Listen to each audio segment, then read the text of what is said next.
Sandra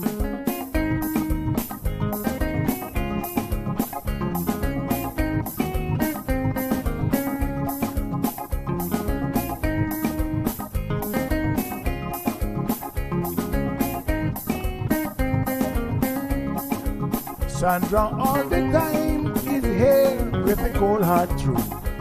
She's the ears and the eyes for me and you. Every day, everyone want to hear from Sandra. And every time on the air, she's getting better. Tell your sister, tell your brother, tell your mama, call Sandra in the morning and in the evening. They always calling Sandra. And when they start fighting, they calling Sandra.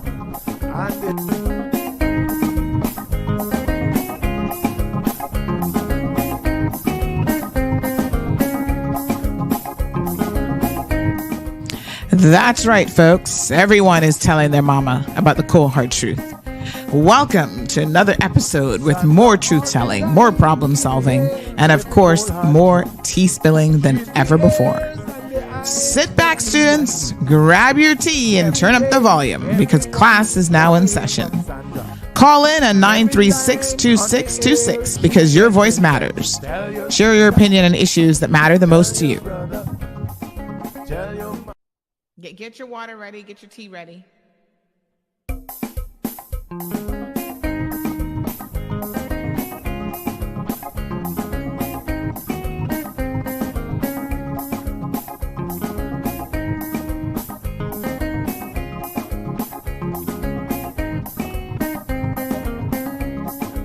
Sandra all the time is here with the cold hard truth. She's the ears and the eyes for me and you. Every day, everyone want to hear from Sandra. And every time on the air, she... Good morning, everyone. Happy Hump Day Wednesday. Hello. Why do they call it Hump Day? I don't know. You're in the middle of the week, so it's like you got to get over the hump. I'm not sure that's why they call it Hump Day, Sandy. Really? It is. Do you have another reason why they call it Hump Day? Who wants it to be another reason? something I could sell my wife on, maybe? I don't know. I think she's smarter than that. Well, she married me, so I'm not so sure. Oh, touche. Ready for some news? Let's do it. Yes. Here we go. I was looking for a book this morning.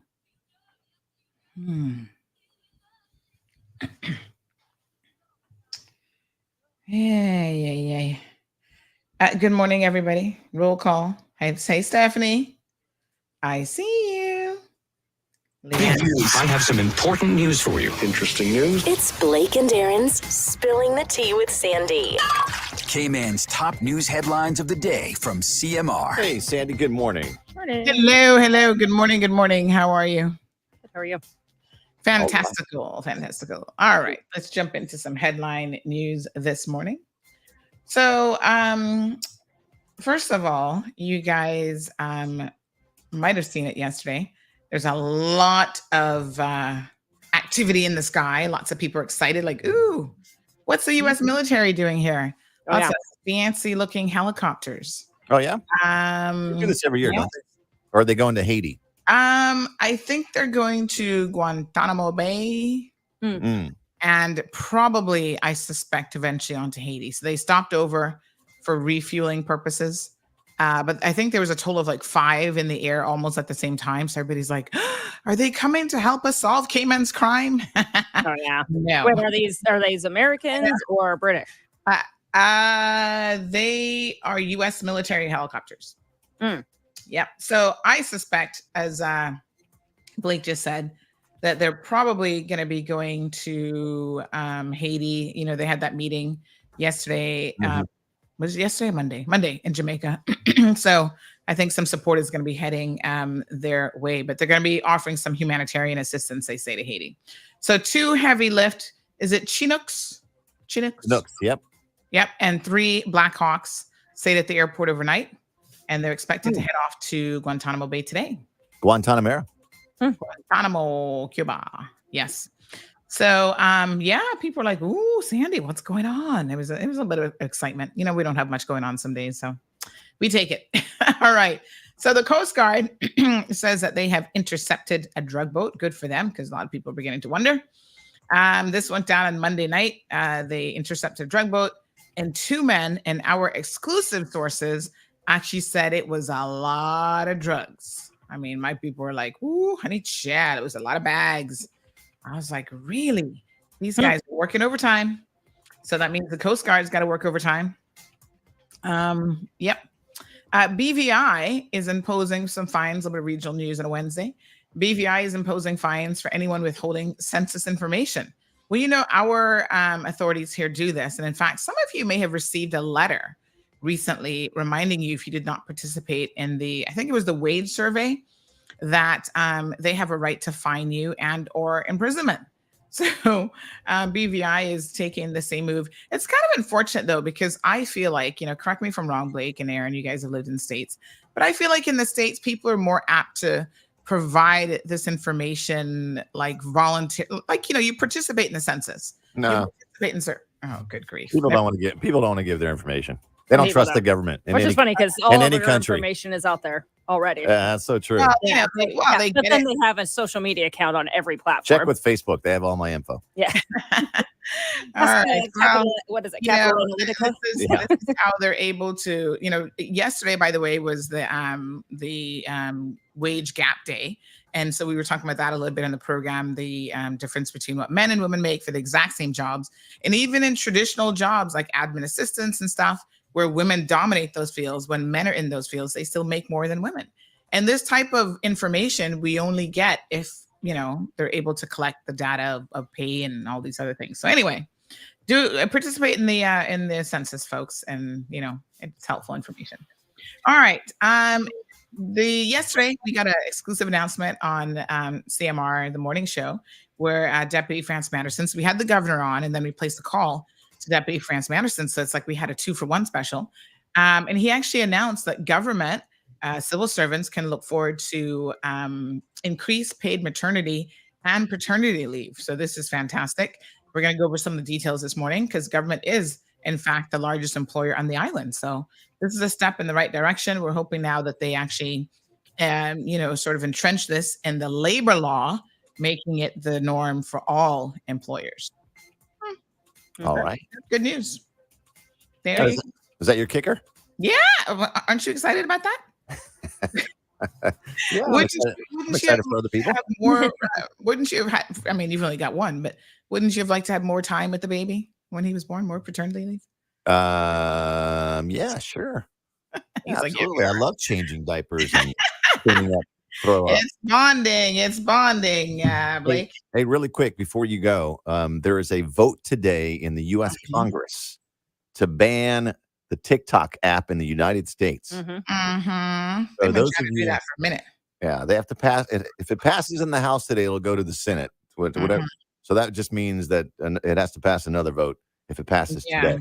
But those of you that get the app on, like if you have an American iTunes or App Store or whatever, it's going to disappear. It'll disappear. I get all my TikToks on Instagram or Reddit. Yeah, I'm not into TikTok like that. Well, my 7-year-old was on his computer, which he meant to do math on, and he was like, "Look, Mom, I'm on TikTok." I'm like, "What?" But speaking of getting or giving personal information, the consensus is that China owns the app, and they're doing some sort of nefarious, underlying infiltration through the TikTok app. So interesting. Interference. I don't think I'm on TikTok. I'm not on TikTok, am I? Nah. I don't have TikTok either. Yeah, I got too many things going on between Facebook and Instagram, and actually, I do have TikTok. I lie. Oh yeah, that's the CMR account, but they can steal whatever they want from that. I don't care. Take all the Cayman news. Have a good one, guys. No, that's your news. It's intellectual property. That's wrong. Well, this is true, but I'm not going to be fighting them for it. If they want to spread it, then that means more viewers for us. So, hey, all right, all right, guys, have a good one. See you tomorrow. All right, folks. I was actually looking for a book this morning, and I can't seem to put my hands on it. I was looking. It's supposed to be right up here because it's one of my Cayman books, and I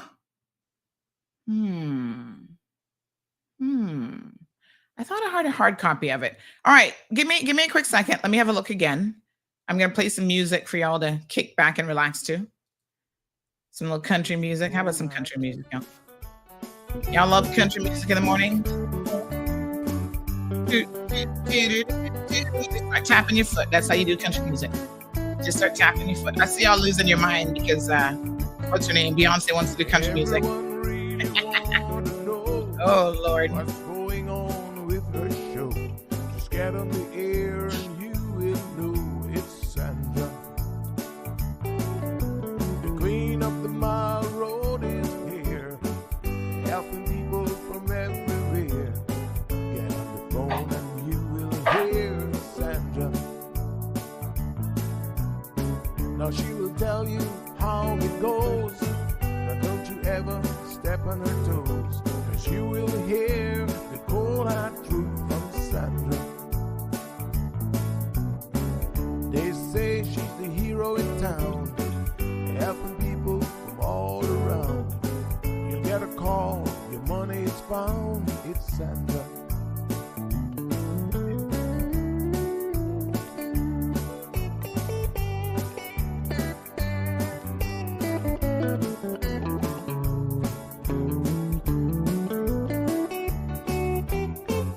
Some will call her late at night just to say that there is a fight, and she will not just leave it alone.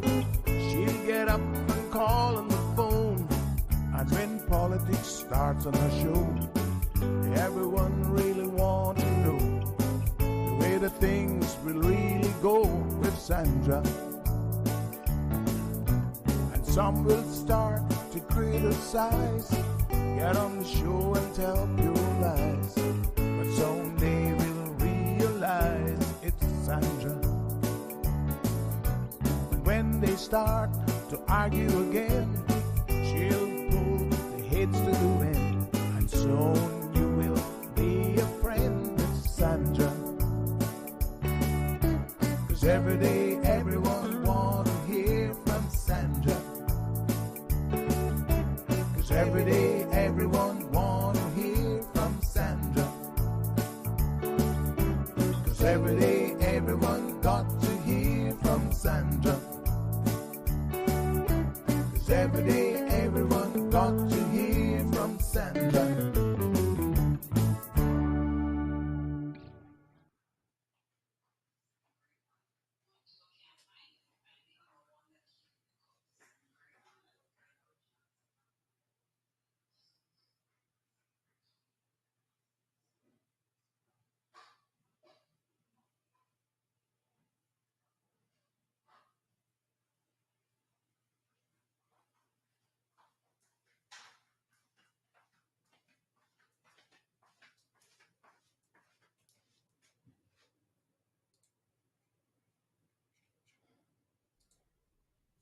It's the cold hard truth.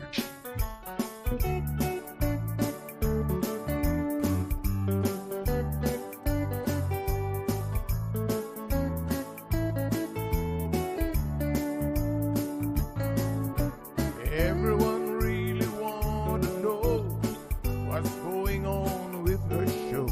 Just get on the air and you will know it's Sandra. The queen of the mile road is here, helping people from everywhere. Get on the phone and you will hear Sandra. Now she will tell you how it goes. Now don't you ever step on her toes, 'cause you will hear the cold hard truth from Sandra. They say she's the hero in town, helping people from all around. You get a call, your money is found, it's Sandra.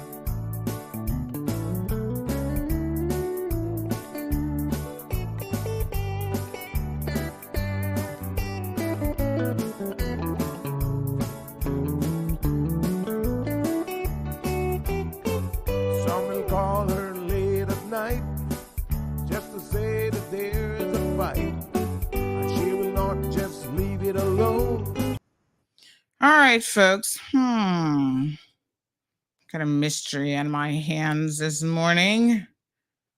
Oh boy. Need to find, look at me. Got a little smudge going on. I need to find my I wonder where I put it. I think I may have taken it to a short-term rental property for a guest to read, but I need it back.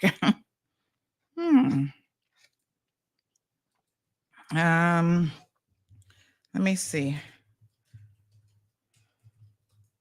It's a hardcover book that Miss Susie Soto gave me recently, that she had published just last year. And I'm supposed to have 2 of these. That's why I'm a little bit perplexed about why I don't have any here. But anyway, there's something really, really important that I would have wanted to share with you guys this morning, because I'm going to blow your socks off. Anybody has the book handy? Does anybody have the book handy? I'm going to have to get another one. Certain books I don't really let out of my library, but there are times when you also want like visitors to learn about Cayman history. All right, I'm gonna search for it because I want to read a passage. We read it before, and believe it or not, there's something that you guys get really, really up in arms about, that you're actually completely wrong about. Caymanians. Let me grab my link. Hold on. I need to send this to everybody. Hold on. Yes. So I kind of understand why you guys get upset about it. But if you knew that you were completely wrong, I think you might want to adjust your attitude a little bit. And I need to go back to the original letter that I saw. Anybody has any idea what I'm talking about? In fact, just to make sure you guys make sure y'all paying attention, I'm going to be doing some giveaways this week. I was looking for something else I couldn't find yesterday, digging through all sorts of stuff. And I came across some bags that are still never used, still in the plastic. I'm like, you know what? I don't see myself using any of these in the foreseeable future. So I'm going to do some giveaways. So I got some little music speakers and all sorts of stuff to give away. Let me see here now. Nope. No, this is a Cayman history book. Might be on the shelves upstairs. I think I was using it to kind of do a little bit of decorative stuff as well. So I think I know exactly where it is, if it's not here. Okay, I'm gonna have to get me a third copy if I'm gonna be doing that. So any guesses at what I'm talking about? Let's do a giveaway this morning. Y'all paying attention? Gotta make sure y'all awake. Hello, honey child. All right, so what is something, let me see, I'm gonna pose the question. What is something that Caymanians get really, really, somebody says, I'll take the Cayman history book. I'm going to try and get some other copies. Let me tell you the name of it. Hold on one second. Let me just have a quick perusal on Facebook, honey chill. This was a Susie Soto interview. Oops, my phone only rang once.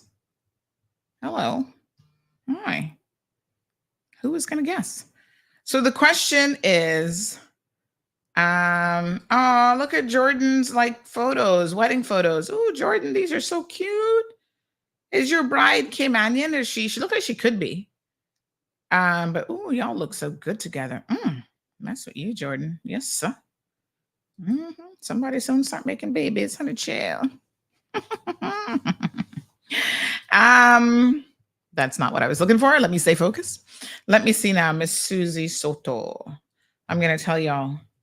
Let me see. The book is called.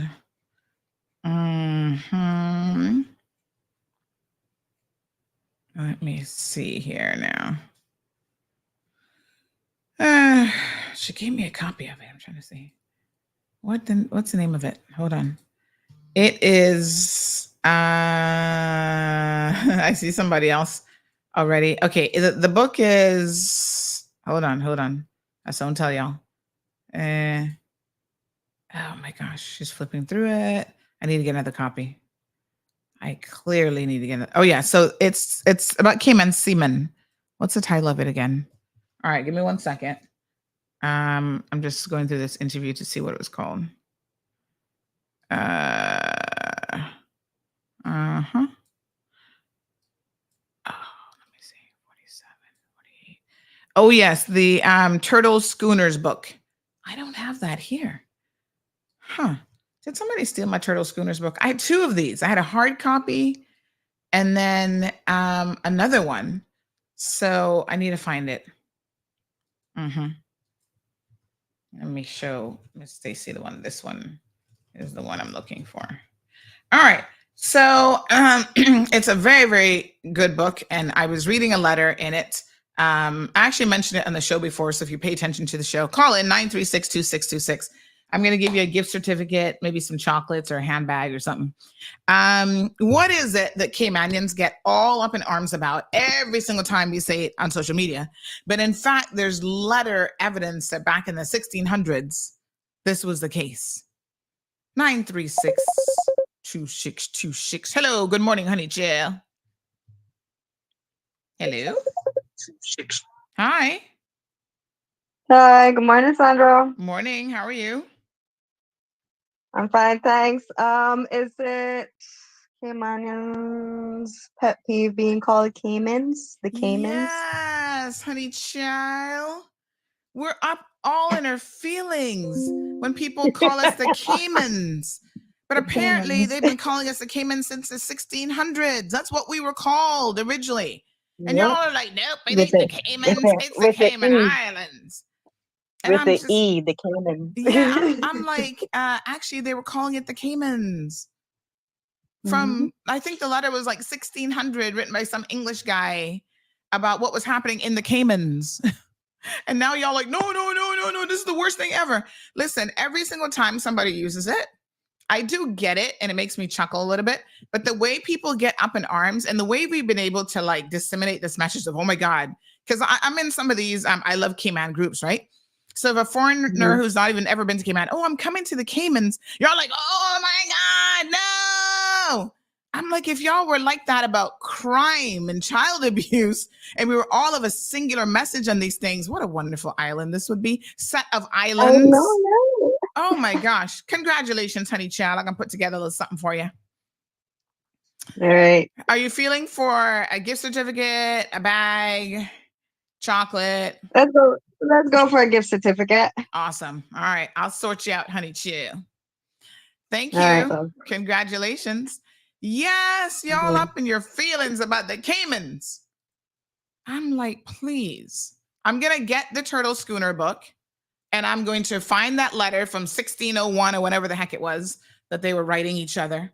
I don't know where my book is, honey child. Like I said, I had 2 of those. I had a hard copy one and then a regular one. Anyway, I'm going to get a 3rd copy because I like to have my copies here because I got the Southwell years. I wonder if the same letter might be in the Southwell years because sometimes there's a bit of cross-referencing, you know? So, because this is about Cayman seamen, so it's possible that it might be in here. I don't know, but that one actually has a copy of the letter.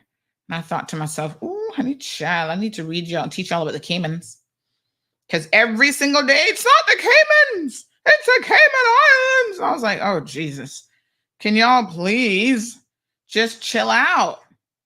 Like I said, I do get it and I understand. And a couple times I've even commented. Then I'm like, you know what? Y'all just go on the most about this. Can we have the same kind of energy for crime in Cayman? Can we all get upset? Oh, just make sure you know when you come here, don't pollute our beautiful island. We care about the environment. We care about, crime, and we care about our children in particular. I never see y'all telling these foreigners when they come in here, like, don't bring your nasty ways with you. I'm just saying. I got a story that I'm going to be sharing with you about one of them who came here. I'm just doing some more recognizance research. Yes, getting some more information so I can share it with y'all, because y'all need to know some of what you're letting in ain't no good, honey child. So I don't think it's in this one, but I'm gonna get that book back, and I'm gonna find that letter, and I'm gonna post it on social media. And I need y'all to stop losing your mind every time somebody says Caymans. Sure, we'll mass y'all in. All right, let's put the Southwell years back in its little slot. We got Spirit of Cayman, the aftermath of Ivan. We got a whole little Cayman book collection over here. Hearts and Sails, the Caymanian catboat. I got that one too. And then I got my Seafarers calendar from 2022. But yes, the book that I'm looking for is not here today. So I'm gonna have to track it down, honey chill. There's very few books that I keep hard copies of, I must tell you. But that is definitely, oh my goodness, that's definitely one of them. All right, Caymans. Good morning, Caymans. How y'all doing there in the Caymans? Oh, honey, chill. Y'all okay? Let's do roll call. Stephen, Diamond Princess, Miss Morna, Stephanie, Leanna. Stephanie says, I hear and see you. Mr. Robert in the house. Marshall is here. Everton, Miss Olive. Look at Miss Dorothy. Good morning, honey chill. How you doing? Damaris. Stephanie says, look, Sandy, look at NPR News. Oh, you know I love me in NPR News. What's going on in NPR News? There's always something going on. NPR.org. You know, when I go to Miami, the very first thing that, which story is it? The hackers, the TikTok, non-citizens voting. Why y'all conservatives be lying on people? Can y'all just stop it? Do y'all not have enough problems in America instead of creating and making up stuff that isn't true? New York Times suing somebody, going after Wordle spinoffs. What am I looking for? Biden and Trump, hot mess. Stargazer's Guide to Solar Eclipse Glasses. Boeing story. Which story am I looking for on NPR, honey? Which one? Andrew Tate being extradited to the UK. Ooh, honey, child, that man going to jail. Talking about he's a self-proclaimed misogynist. Sounds like you're a self-proclaimed rapist. And now you'll be spending some time in jail. Morning, Shaka Zulu. Wee in the house. Patricia Blake, big up yourself. Barbara G. Liana says, who's making this country music for Auntie Sandy? That is none other than the lovely Berman Scott. Lovely and talented. Both songs, my theme song and the country song, both done by Berman Scott. Look at the variety of talent we have in Cayman. One man can write country, and he can write, what's the other one? More of like a calypso vibe, calypsonian, I think. Paul, good morning, joining us from Bermuda. Aliano's in the house. Shamika, good morning. Buenos dias, Senora Alba. Lo siento mucho. Brenda, good morning. Olivia, good morning. Evelyn. Did I tell y'all that I got a Spanish book recently? Because I really want to start practicing my Spanish again. My daughter is doing Spanish in class, but I don't know how much Spanish they actually teach these kids. Because she did a Spanish camp, and I'm like, did you learn any Spanish? She's like, nope, we just did Spanish stuff. And I'm like, well, what's Spanish stuff if you ain't speaking the language? Oh, we had Piñata Day. We had movie day. And I'm like, So I want to start speaking some Espanol to her. She knows a few words. And actually, when she was really young, she could count all the way up to 10. Like I was teaching. She might still remember. I was like, 1, 2, 3, 4, 5, 6, 7, 10. She at least could count to 10, if nothing else. So yes, I wanted to start working on my Spanish. And I do have access to, I don't even think I downloaded it. But what's the app called? The one that you can learn different languages. Oh Lord, I can't remember now. You know, the famous one, whatever it's called. So I do have that. I can put that on, like, I guess my smart devices, and escúchame en español. Yes, señoritas. Anywho, you know, there was a time, I'm looking for my lens cleaner because these glasses are dirty, honey child. I'm surprised I can see anything this morning. There was a time when, in fact, my Spanish was just about conversational back in the day. And then you know what happens with most things? You don't use it, you lose it. Honey chill.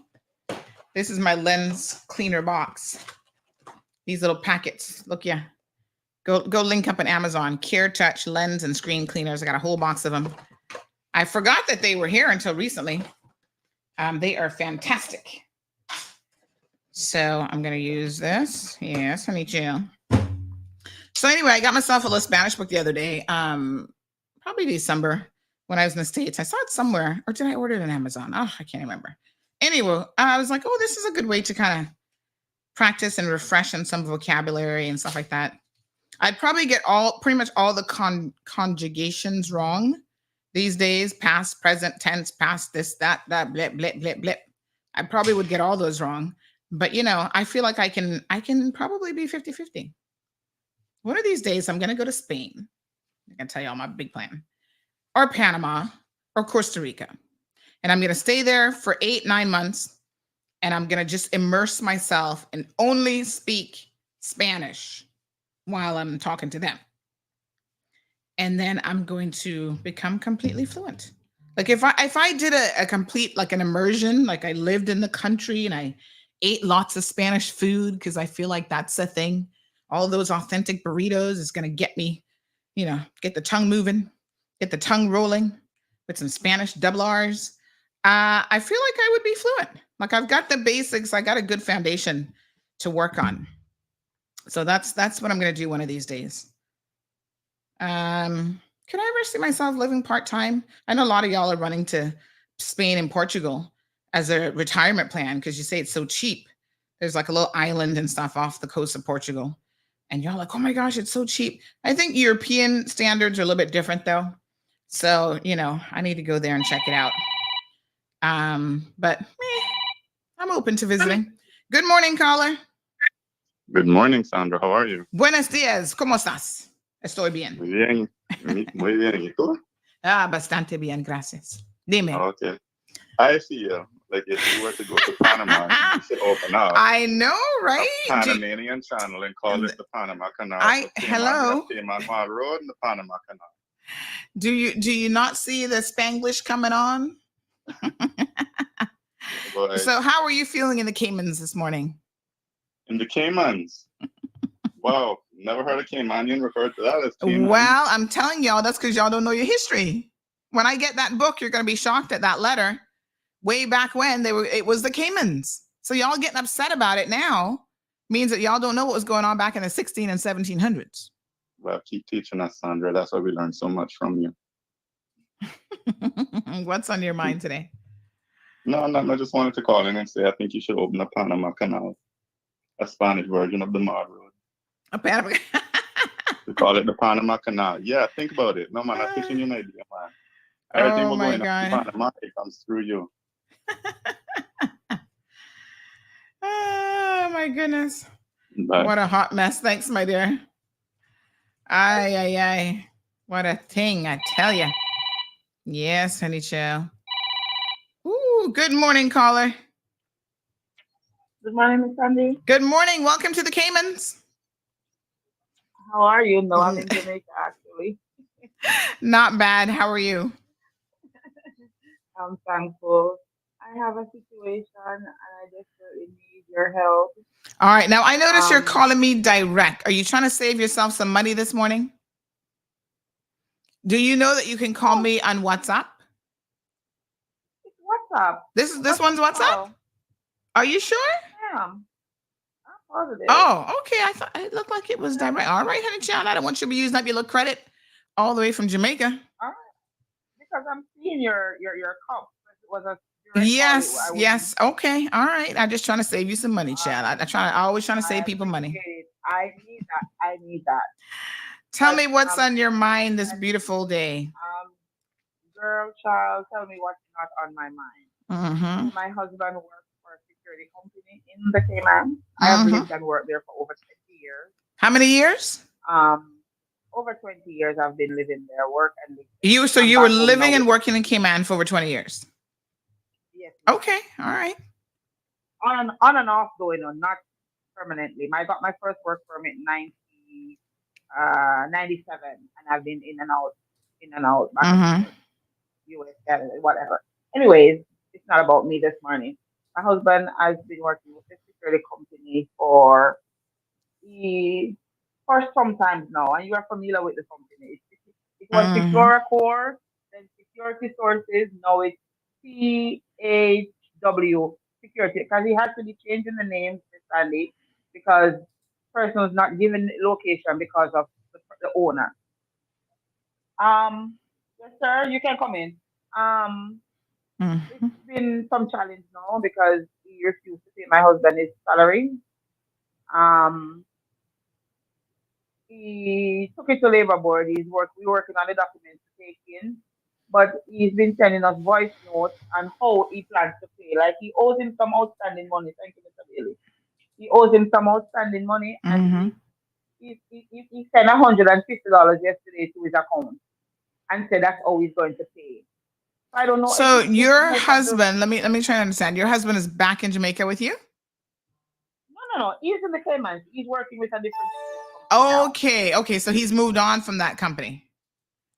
Yes, ma'am. How much money is he owed? Let me go back on this phone. So the Okay. last calculations that I have, Mm-hmm. when we worked it out this morning, it was 3,400, and I'm talking salary now, Miss Sandy. I'm not talking about the pension and the stuff that of course Cayman Pension Company would have proved that he hasn't been paying his pension. um, Using our house to house the office space because he keeps getting notice from everywhere that he has his office. Using our private car to do office duties. Using our laptop, our printers, everything.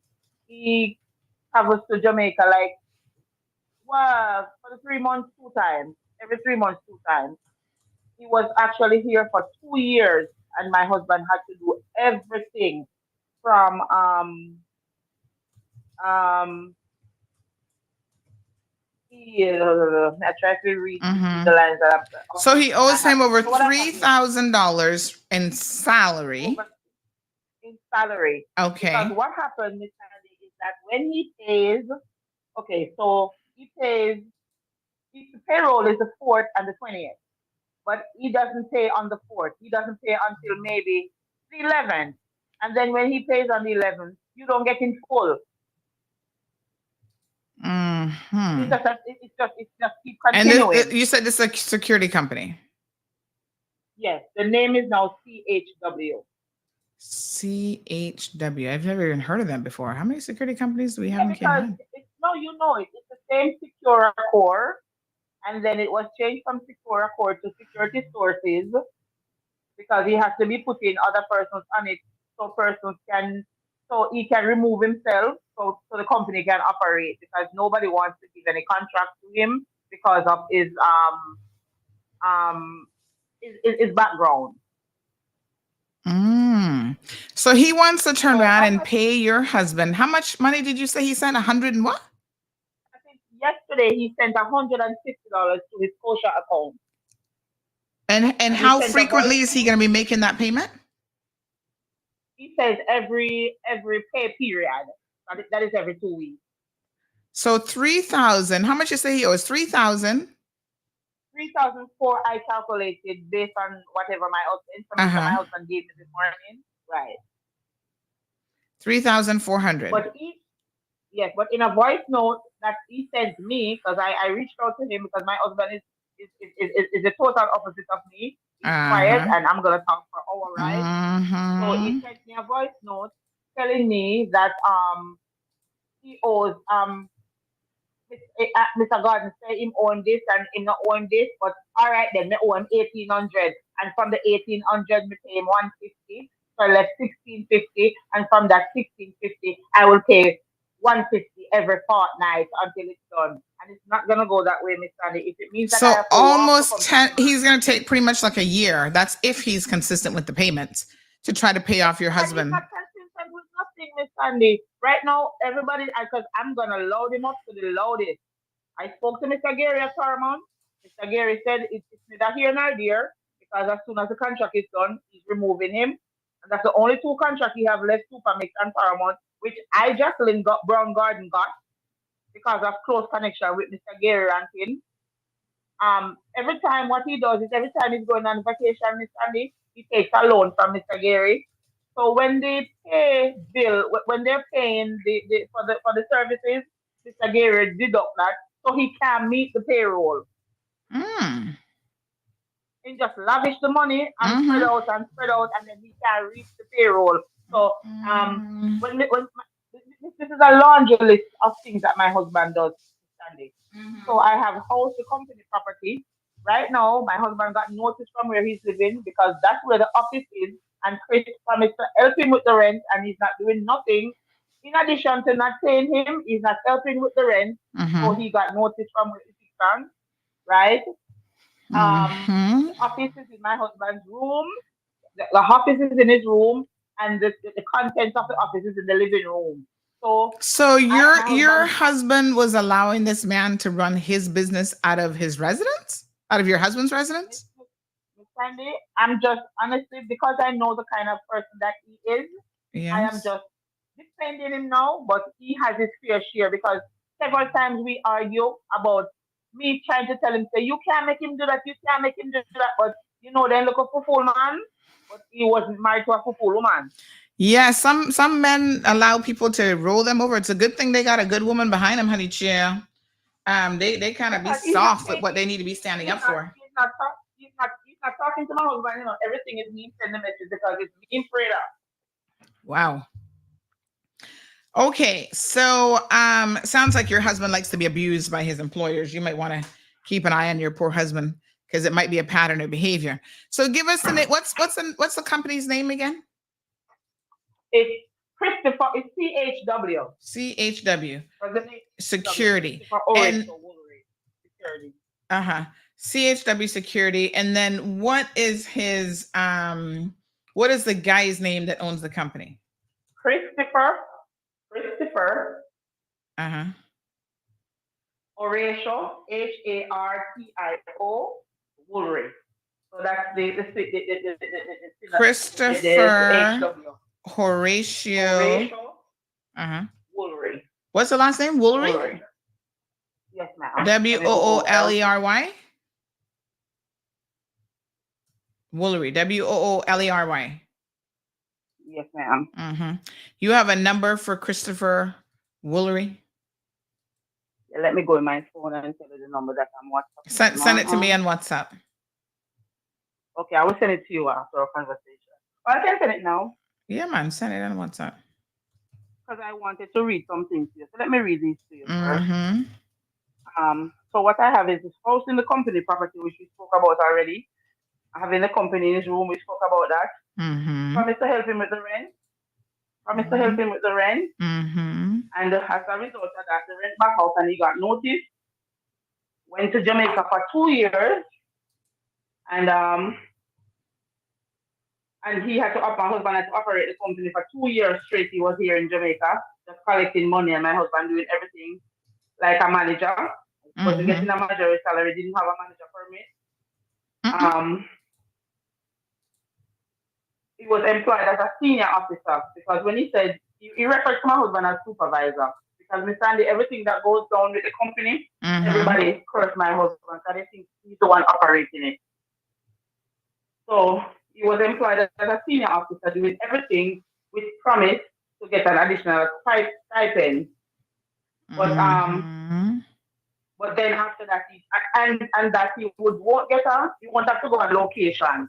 You do whatever, and then he will get a flat pay. From 2022, he has not received a full salary. From 2022, partial, and that speaks for most of the persons that are there now. Right now, Mr. Andy, I think he has permit for Ganga only, because it was only Ganga and my husband left. Everybody else left. And then, even last night, everybody that he had working at the company, they are working illegal. I can't come on carpet. There was a time, that was a time when it reached 3,400. I already told you that. When the company was Secura Core, because I told it was Secura Core, then Security Sources, now CHW. My husband started 2008. He was deducting pension. At the initial stages, and when my husband went to the pension for 2012, when he went to Silver Touch, they notified him that only the first 3 months pension was paid for. Sounds like you got a rogue employer on your hands. All right, let's give him a call. Somebody just sent me his picture. He used to live swamp, married to Cayman. Yes, man. He was married to that lady up by Randike first. He looks like a very young guy. Yes, his name is Steve, and then he was married to Abby. Abby now is that lady that died in Merenguetown's daughter. Abby. Oh, Miss Lucille, Miss Lucille's daughter? She has a daughter named Abby? Miss Lucille's daughter, Abby. Oh. Yes. He was married to Abby, and Abby saw my husband last night in Prospect. I said, Mr. Garden, a long time you should have done that. Why you wait so long and wait until you don't have the use yourself?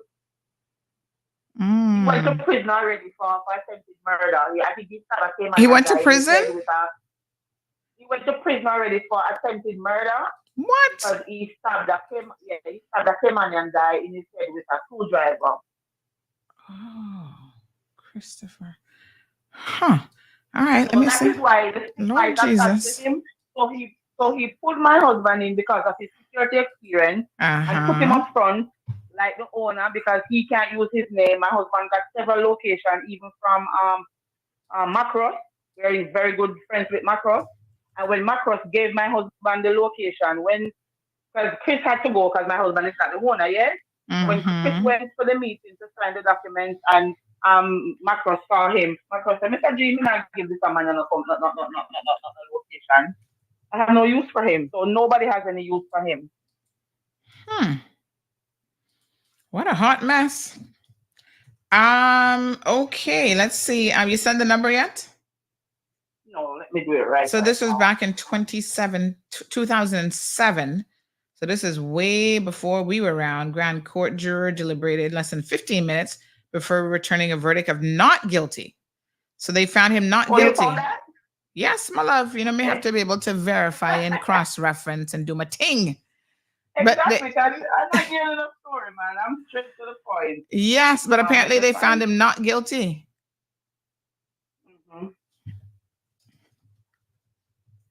My husband can't afford to take care of us at home. So he was represented by blah blah blah. He was 36 years old at the time. Oh, he's older than he looks. He looks young. Maybe that was an older picture. He did not intend to harm Andy Wellington Smith in an incident near Tropical Plaza. He said Smith was punching and beating him, and I struck out at him to ease off. The striking out was with a screwdriver. Puncture wound to Smith's skull and puncture of his brain. Wow. Pieces of the skull had fractured with one piece pressed into the brain and bleeding inside the skull. Damn. He was airlifted to Miami, where he spent 3 weeks, and he had to be referred to a neurosurgeon. Oh my gosh. He has trouble sleeping, suffered from seizures on one side, facial twitching, headaches, nosebleeds, and memory loss. I sent you the number. But they said it was self-defense, I guess. That's why y'all don't need to be rolling up on people. Some y'all need to listen when you be trying to fight people, because Yep. Wow. What a hot mess. So this looks like this was a self-defense case where they were obviously fighting, and he's was being choked and stuff. All right. So that one we can't hold it. We can't hold that one against him, honey. Jail. We can't go there. So somebody says to turn the radio off. Do you have the radio on? I'm not hearing any feedback, so I'm not sure. All right. So let's see now. Okay. Let me see if we can give him a call. Just 1 second, ma'am. And you have all of your paperwork about what's owed. You said you have messages. He's been messaging you. And he just sent message that he owed $1,800. As I said, my husband and I are working on proof of otherwise. But in his voice note, he said he owed $1,800, and he sent $150 yesterday to his coach. So where does the $3,400 come in? If he's saying $1,800, where does the $3,400 come in? The $3,400 comes in from which my husband is working on the proof, like so he gets paid to his account. So if he pays $1,100 for the fortnight, he pays five. He gives everybody 555 until he accumulates more money. Right? So when you accumulate more money, by then it's payroll again. And then you get 8 instead of 10. So you now hold 7. And that's why it keeps climbing up. Okay. All right. Give me 1 second here, honey chill. Let me see now. Let's give him a call. See what's going on. Sounds like you're brushing your teeth, ma'am. Yes, I'm going on the road. I'm sorry. Okay. Lord Jesus. I'm multitasking.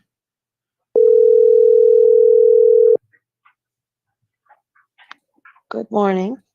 Hello, good morning. Oh, How are no, you? no, not you. Sorry, I called the wrong number. Hang up. Okay, bye. Oh no, that was the wrong number. My apology. I was trying to I was about to say which woman this is answering his phone. hold on. Oh wait a minute. I sent the number to myself, but it looks like it hasn't gone through yet. Hold on 1 second. Okay, hold on. Oh, I sent it to, did I send it to the right? Oh, hold on here now. 1 second for me, honey chill. Let me see here now.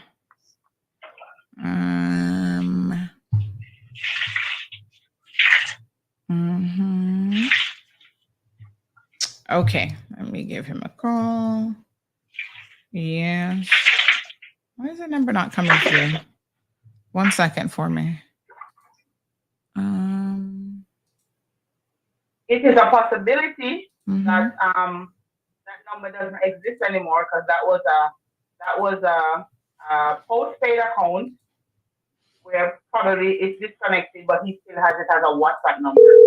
No, man. I'm not calling on WhatsApp.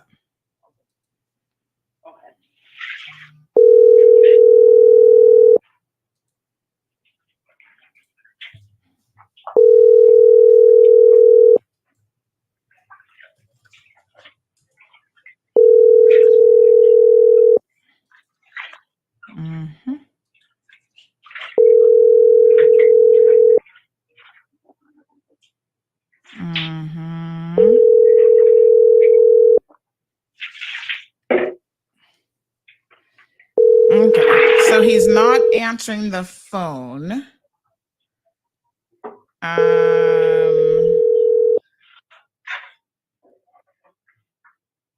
Okay, no answer. Okay. So does he still have contracts? I see his profile picture has Queen's Court photo. That's where he got the notice from, and then when he got notice from Queen's Court from Mr. Jim, that's when he was in Jamaica when he got notice, and he wasn't paying the rent, so he got notice, and then he asked my husband if he could store the stuff at our apartment, not keeping the stuff, and the stuff has been there from then until now. And then when he realized that things is going downhill for him, he said to keep them there and he will help with the rent. He hasn't contributed to $1 for the $950 that my husband paid monthly. To an extent that is now backed up, and he has to leave the apartment. Let me see if he has a current business license. Let's just have a look here. You said the name of the company CHW. Yes, ma'am. Yeah, you got to keep an eye on these people, because what you find is if they're not compliant with the labor laws, they tend to not be compliant with much of anything. Miss Sandy, I had my eye on him for a long time ago, but my husband is the kind of guy that when I open my mouth, he says, just relax, and this and that, but Chris is not going to get away with doing what he did to my husband. I can guarantee that. Okay, let's see here. CHW. Okay. CHW Security. I don't see any CHW. Could it be under any other name? I don't know. Let me call my husband. So I have 46 security companies with security in the name. And I don't see anything for CHW. There's ICU, there's airport security and ground handling, flowers, there's let me check his name and see. So it doesn't look like he has it doesn't look like he has a business license. Let me ask my husband. So you see people like this, not even supposed to be operating if you don't have a business license. I'm searching by name and I don't really see. I certainly don't see anything under Woolery.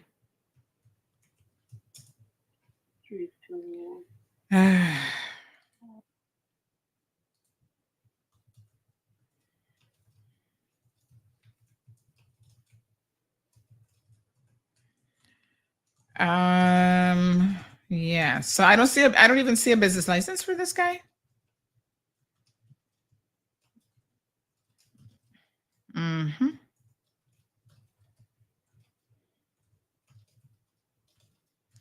Okay. I'm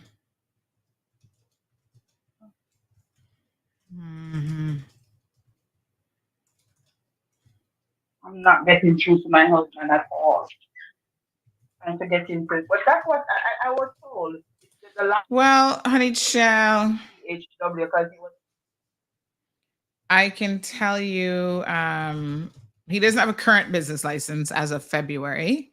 So I don't know when he had a business license, but we can go back a ways. So let's go back to May of 2023, just to kind of do a spot check.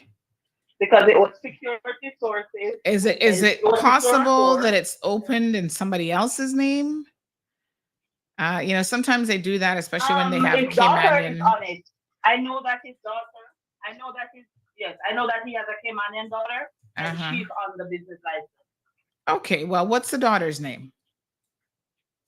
Ayana. What's the name? Ayana Woolery. So Woolery would still have to be on there somewhere. I don't see any business license on this list, and this is a list of hundreds of pages. So everybody who has a business license is supposed to be on here. As of what did I just tell you? March or April? Did I say? Oh, that was May of 2023. I also don't see anything on there. So it looks like this man may not have had a business license for a hot minute.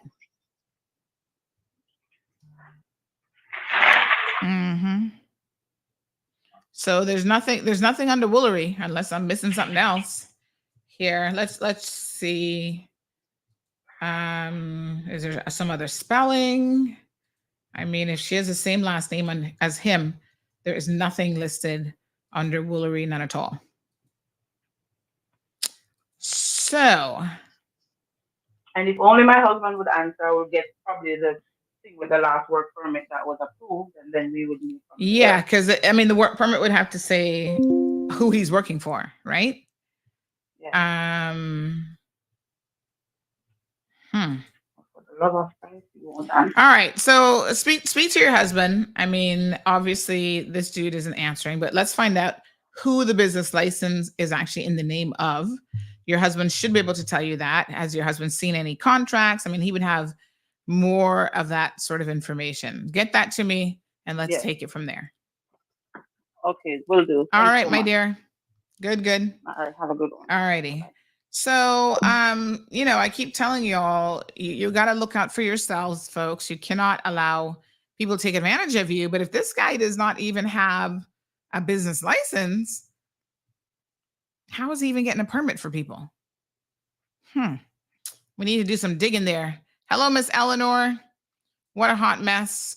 Johan in the house. Romeo says he probably watching the show and watching Ring. Everyone multitasking this morning. George Chalette, good morning. How are you? Oh gosh, you were in the hospital. I didn't even know, but was listening to you over there as always. Oh, thank you so much. Hope you're feeling better. Johan, yeah, we're trying to, that show To Catch a Predator? Well, honey child, we trying to catch everybody over here. We're trying to catch predators and bad employers, the whole 9 yards. What a hot mess. So Vicky says your hubby needs to hold on to the computer stuff and sell those for his payments. I mean, depending on, they might not be worth very much. So I don't know. That sounds fishy. Desert Rose said the company may only be licensed by RCIPS as a security company.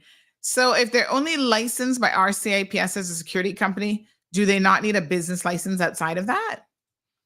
That's strange because I see other security companies with a business license. So let me try to ask the question of one of my RCIPS contacts and see how this works. Hold on. I can find out quickly. Okay. I think that they need to get approval from RCIPS and then get a business license. So let me double check. Do security companies need a T&B license?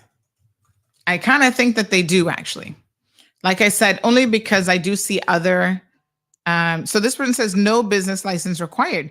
So the ones who have a business license, why do they have a business license?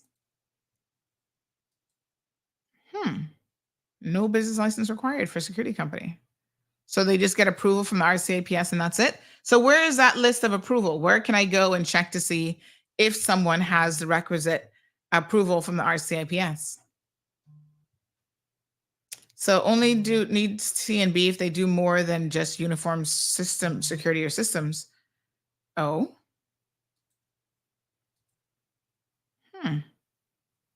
Interesting. Okay.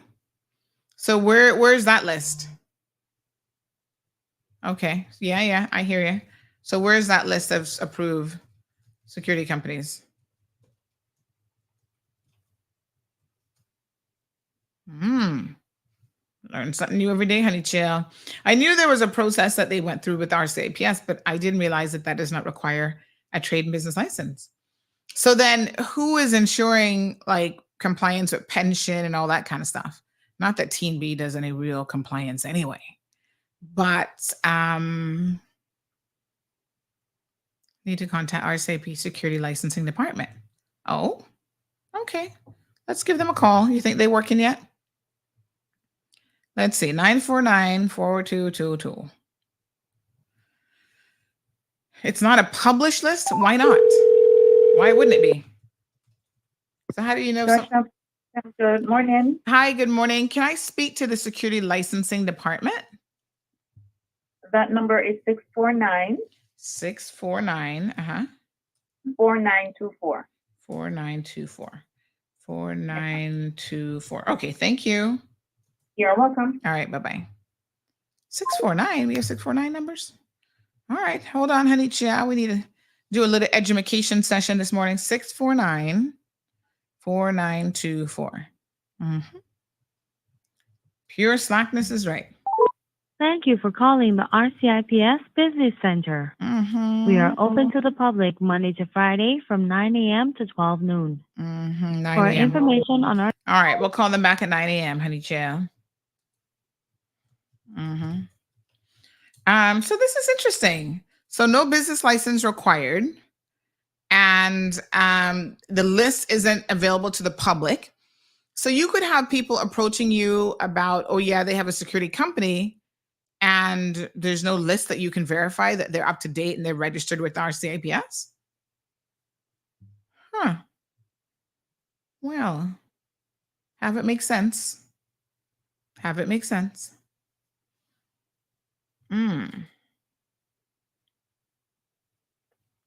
Oh, so somebody told me that his daughter's just joined the live. Well, if you're just joining the live stream, can you ask your daddy to please give us a call? We're trying to reach him this morning. I mean, if you're going to jump in on the live and my audience members know who you are and that you're here, good morning, honey child. We're not saying that you're responsible for what your father's doing, but can you ask him to answer his phone? I just dropped my little cup holder. Hold on. I mean, we're trying to get a hold of him. So go wake up your father and tell him. CMR trying to reach him this morning. The cold hard truth. He owe people money. We'll be calling them back at 9 o'clock to see if he actually has a license with them, because this should be a matter of public record. And not only should it be a matter of public record, but it should also be published so that anybody can find it. I don't know what's wrong with these government agencies. Y'all are not in the business of hiding information from people, or you shouldn't be. What a hot mess. All right, Leanna says, I keep telling you, many people come on island and open businesses without any license at all. Yet DCI ain't on their P's and Q's on these things.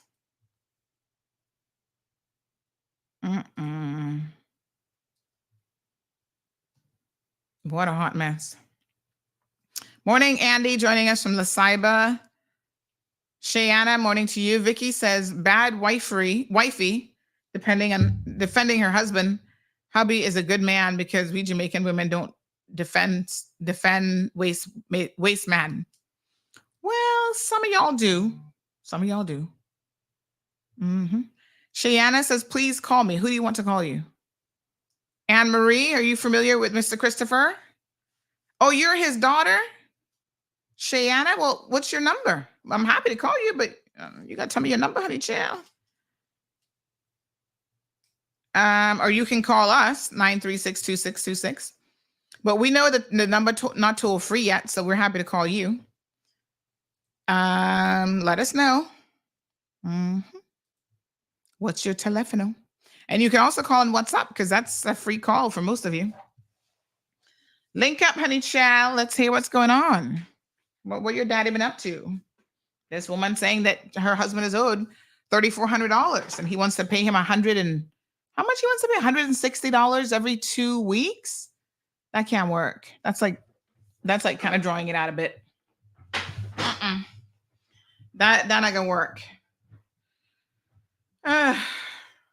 Johan, try and behave yourself. This information is a matter of public knowledge. It shouldn't be anything that's hidden. Who has a license and who doesn't have a license?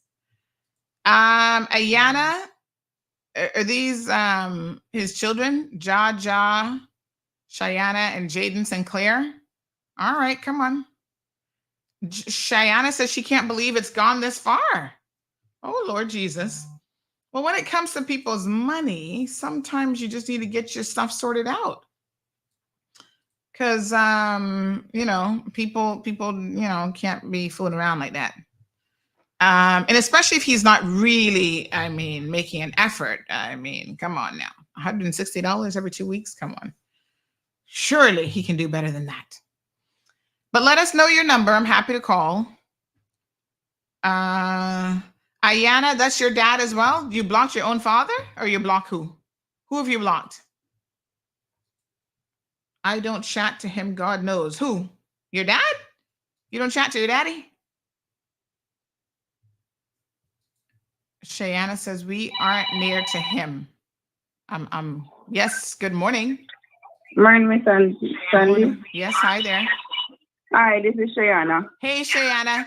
So this guy, Christopher, is your dad? Yes. Okay. He's my father. Same as Ayana. Just turn off the background noise for me, please. Yeah, turn on the background radio. Okay, now we can hear you. I don't really want to get involved in the problem because I'm not a part of the company. But the reason why I said I can't believe it reached this far, the person that called, the husband and my father, they are like very, very close. They have been in business together a very long time. So this back and forth business, it's weird. I heard about it last night, so I didn't really believe that she was going to really come on the internet today with this foolishness. Well, it sounds like she's fed up. I mean, can you blame? I heard the voicemail.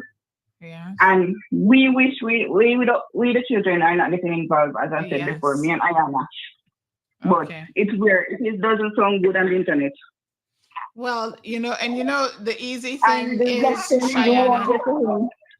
You won't get to him now because he's probably sleeping because I think he worked last night. So maybe that's why you ain't getting to him. Well, the easy thing is, Cheyenne, in order for things not to get this far, because I'm going to be honest with you, in most cases, people don't reach out to me until they feel like they have no other choice, right?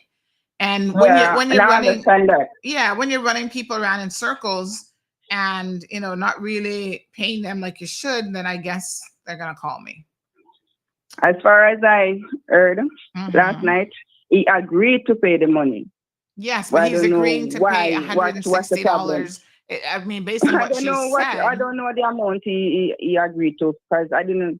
But I said, we are not getting involved. But I saw some things and I heard some things. So that's what I'm saying. He said he was going to pay the money. So I don't know when, what time, the amount. But it doesn't sound good.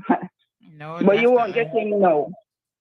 Because he's probably sleeping, as I said. And the sad thing about this, Cheyenne, is unfortunately this then makes him look bad and his company look bad. Because they're people the kids look bad because most person knows us.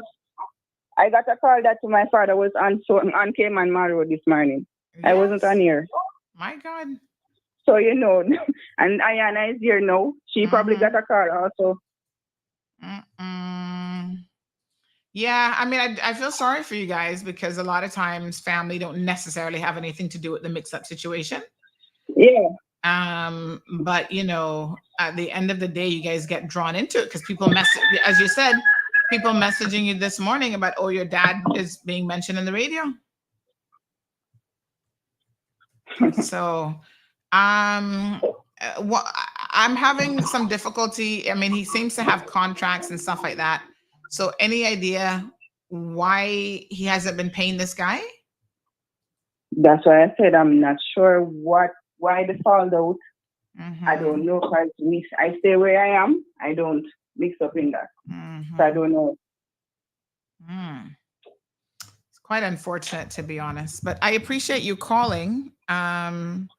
And let's hope that we can reach your father to hear his side of the story and see what he intends to do. I think the issue here is based on what she was saying, the payments have been very irregular. And also there has not been a whole lot of consistency. Like you'll say one thing and not really seem to do it. Yeah. What a hot mess. The only reason why I came on is because she called my sister's name. You understand? And that I don't feel comfortable with that. If you're on the animal problem, you guys, and just to be clear, you guys are not a part of the company. The company isn't in your name. No, we are not a part of the company. We just have the last name. Okay. Chill. I tell you what a hot mess. Thank you, my dear. I appreciate it. Thanks for clarifying. Yes, ma'am. Yes. Thank you too. All right, honey. Bye-bye. So someone is asking if he has status or who's his business partner. I'm assuming if he's married to Cayman by now, he probably has status. Looks like he's been here for a minute. So he's been here for a minute now. Miss Sandy? Yes, ma'am. I heard Cheyenne saying that her sister's name was mentioned. The only reason why I mentioned the sister's name because the sister and I have no issues. It's because you asked me if it could be in another name. Yes, I understand. That's right. The last word for me, because I called for my husband, and Ayana's name on it. It had the daughter's name. Yes, ma'am. And when was that work permit from? That's what I'm calling my husband for him to send me the details, but that poor thing probably stressed out and lie down somewhere. So she's coming online to defend her father this and her father that, and she don't want me to talk the cold hard truth. Woo, honey, child. Well, we only want the cold hard truth around here. Talk the cold hard truth. Don't make me talk the cold hard truth. Because if my husband is hungry, everybody's husband is going to be hungry. And you can take that to the bank. Kaboom! Y'all heard the woman. Okay. She said if her husband hungry, everybody husband gonna be hungry. Lord have mercy. Lord. Yeah. So she said that your husband and this man were like best friends, and she doesn't understand how it's gone so far. How is it gone so far with her and him? That's the reason why him and my husband gone so far too. Because it has gone further with her than my husband. She don't want me to talk the cold hard truth. She better just try to go sit down. Wait. Hold on. Wifey. I need to clarify now because you have me a little bit confused. And it almost seems, so my mind went there, and I'm sure other people's minds went there. You have to clarify this. Are you trying to say that there was something going on between your husband and this daughter? Other than work? No. Oh, okay. Woo, you had me confused for a second there. I was going to say, what the hell? But, Miss Sandy, the same problem that I have with the father. Yes. Even the same children. They come up and they work for him, and 2-3 months down the line, they don't work for him anymore because him and them have issues. So they know the truth. So okay. I see what you're saying. And go find something to do. And don't come talking about mention my sister. The only reason why I love Ayana to my heart. Ayana is a great child. Yes. I love Ayana to the moon and back, and she knows that. Ayana calls me Auntie Jackie. Yeah. And the only reason why I mentioned Ayana, because I could have mentioned Shayana too, but she wasn't a part of the equation. But she asked me if it's possible that anybody's name could be on the business license, and that's the only reason why I mentioned Ayana. Because she just said that her and her sister don't have anything to do with the business. So I'm wondering if that is the case, why would she be taking out a work permit for your husband? The last thing I heard, my husband was saying that he's going to meet Ayana for her to sign the work permit. I said, well, he said he had to put Ayana on the business license. Because and Abby, the last person that was on the Cayman, and she said she don't want nothing to do with it. Chan, please go sit down. You try to sit down. So, wow. But he by now must have status if he's married a couple of Caymanians. And he's been here at least 17 years. So I wonder why why would his children be the ones? Normally it's a spouse. If you're getting in business, it's a spouse who would do it. It is kind of weird that his children would be the ones signing a work permit. Well, I know, as I told you before, I honestly, genuinely didn't know that I was in on the lie, but it doesn't matter. I didn't say anything that I wasn't supposed to say, and I didn't tell any lies. So I called the other wife's name, and she was on the business license before. And she told him that she wants herself removed. And in order for him, I don't know what is it with him and Cayman Islands government or immigration department, but his name alone can't be on it. I don't know the details of it, but he has to have a Cayman and somewhere, it's up somewhere on top of it. Interesting. And you don't understand the stress that my poor husband, stress that my poor husband has to be going through. Considering that his mouthpiece is not there. So I'm gonna beat his mouthpiece from a distance. Right. Anybody don't like that, run up in on me. What a mess. I could have called Cayman Road long time ago. I could have called Cayman Road long. I texted my brother last night, Miss Sandy, and I said to my brother, please tell Sean, and I can forward all these to you because the chat for me not a lie. Please tell Sean to tell her father to pay my husband because it's not gonna be pretty. Miss Sandy, I don't operate without a warning. I don't go the distance without a warning. And I told him, I texted my brother and I said, please tell Sean to tell her dad to pay my husband because it's not gonna go down pretty. My brother texted me back and said, she and him not talk. Sean, please go sit down. I'm gonna find something to do. Because remember, tell me not on a bad breed. What a hot mess. No, sir. All I want, Miss Sandy, I want is that my husband gets what he deserves and what is owed to him. Everybody in Cayman thinks that my husband is a supervisor. My husband operates that company out from his home. He gives it everything. Sometimes I think that he ever feel yourself no secret. And he said, baby, just relax. We just have to do what we have to do. I said, boy, you're a fool. And then we have an argument. So it's like, we know that me and Kelly send him after me already did a tell him to come out of my hand. And I'm going to be sending to my last breath. And if I have to walk this year, I've never been deported from the Cayman Islands. My first work permit was 1997. I've never been deported. And I said, if I have to walk this year Cayman to defend my husband, I'm going to do it. And he's a very good husband. Fool, but good. Fool. Yes, I understand what you mean. I understand. What a mess. So Shayana says it doesn't sound good. So I don't think she's defending her father. She's just saying that, you know, it's a mix-up situation that she's trying not to get involved in. Wow, what a drama. So he was working last night. She said he worked last night.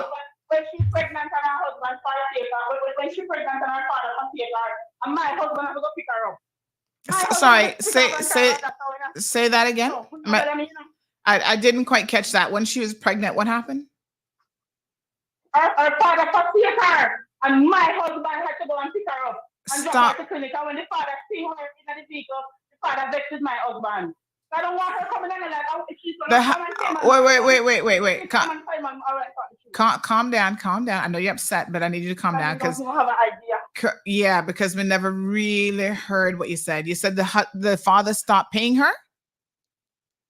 No, she and her husband had a big fallout. And my husband had to be her transport to and from the hospital when she was pregnant. And when her father found out that my husband was bringing her in his company vehicle, he threatened to fire my husband. What? For his own daughter? What kind of father would you have? Yes, miss. No, sir. I've been living in Cayman for over 20 years, and every day, everybody there knows me. They know that Jackie Chap was in an eye. Lord have mercy. All right, we have another caller. It's gonna hang up your call because you're on WhatsApp. But let me grab this caller. Stand by. What a conundrum. Good morning, caller.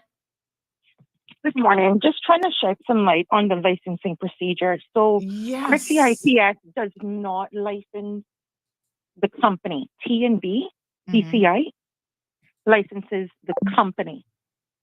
RCIPS has a security licensing division, the one that you called, and they license the individuals. So anytime a security officer or whatever they want to call it, loss prevention officer, whatever term they use within their individual companies, that individual has to go through an application and vetting process by the RCIPS, and they are issued a license individually. That license must be submitted if the person is a work permit holder.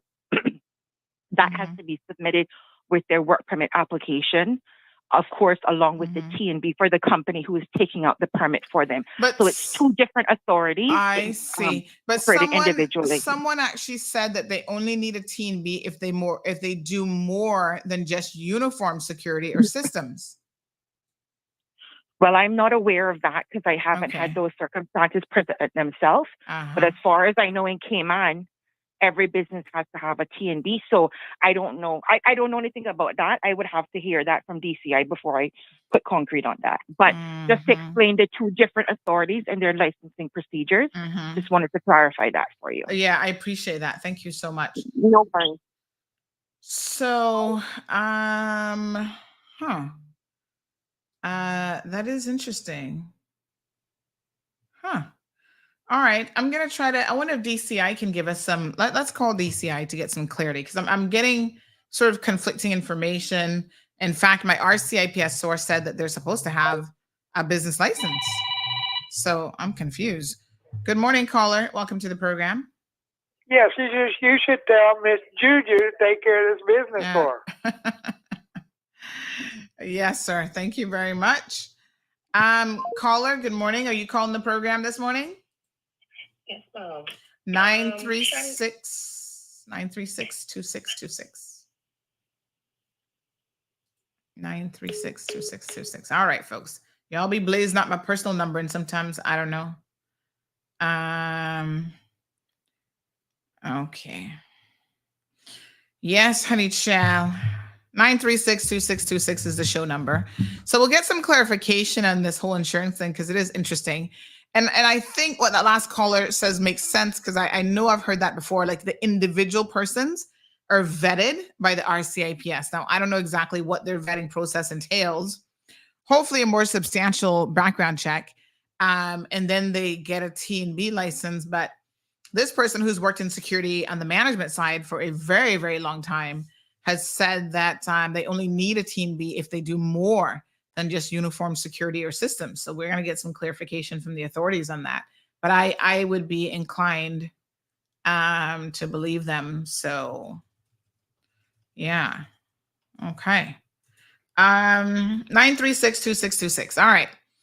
Let me see here now. Liana says, thank you, caller, for clarifying the DCS and RCIPS.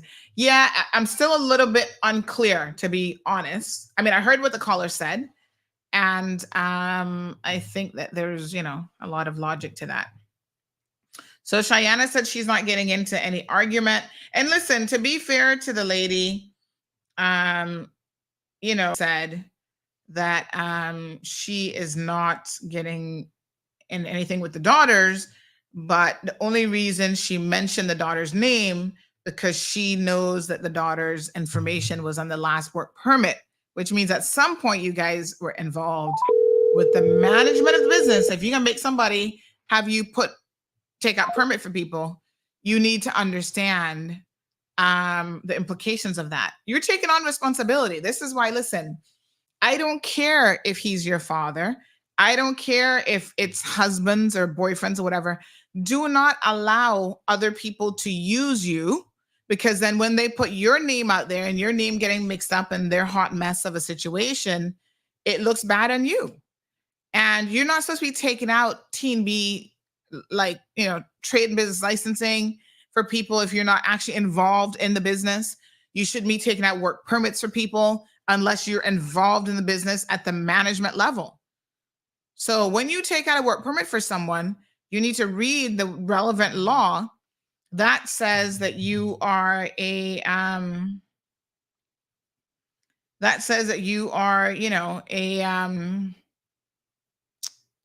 an employer. And if you're not intending to be an employer, then you need to be very, very careful. Okay? Because that's how y'all get yourselves in trouble.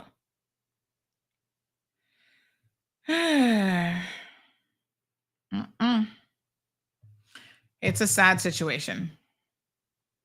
Dacia says, good morning, Sandra. Not only security guards that have work need to have a license issued by the RCIPS, Caymanians as well.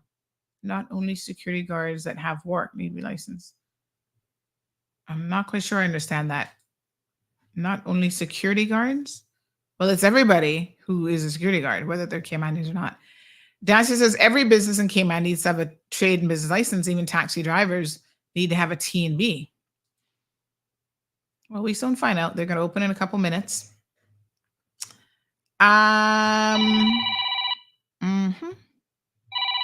Good morning, ma'am. Hello? Miss Sandy? Yes, ma'am. I started off communicating with this man, very respectful. Yes. I have all the messages to show that I keep texting him and saying, Mr. Woolery, I'm asking you, sir, please, to pay my husband. My husband had to take it to one of the locations, and the person called him and said to him, why haven't you paid Mr. Gordon?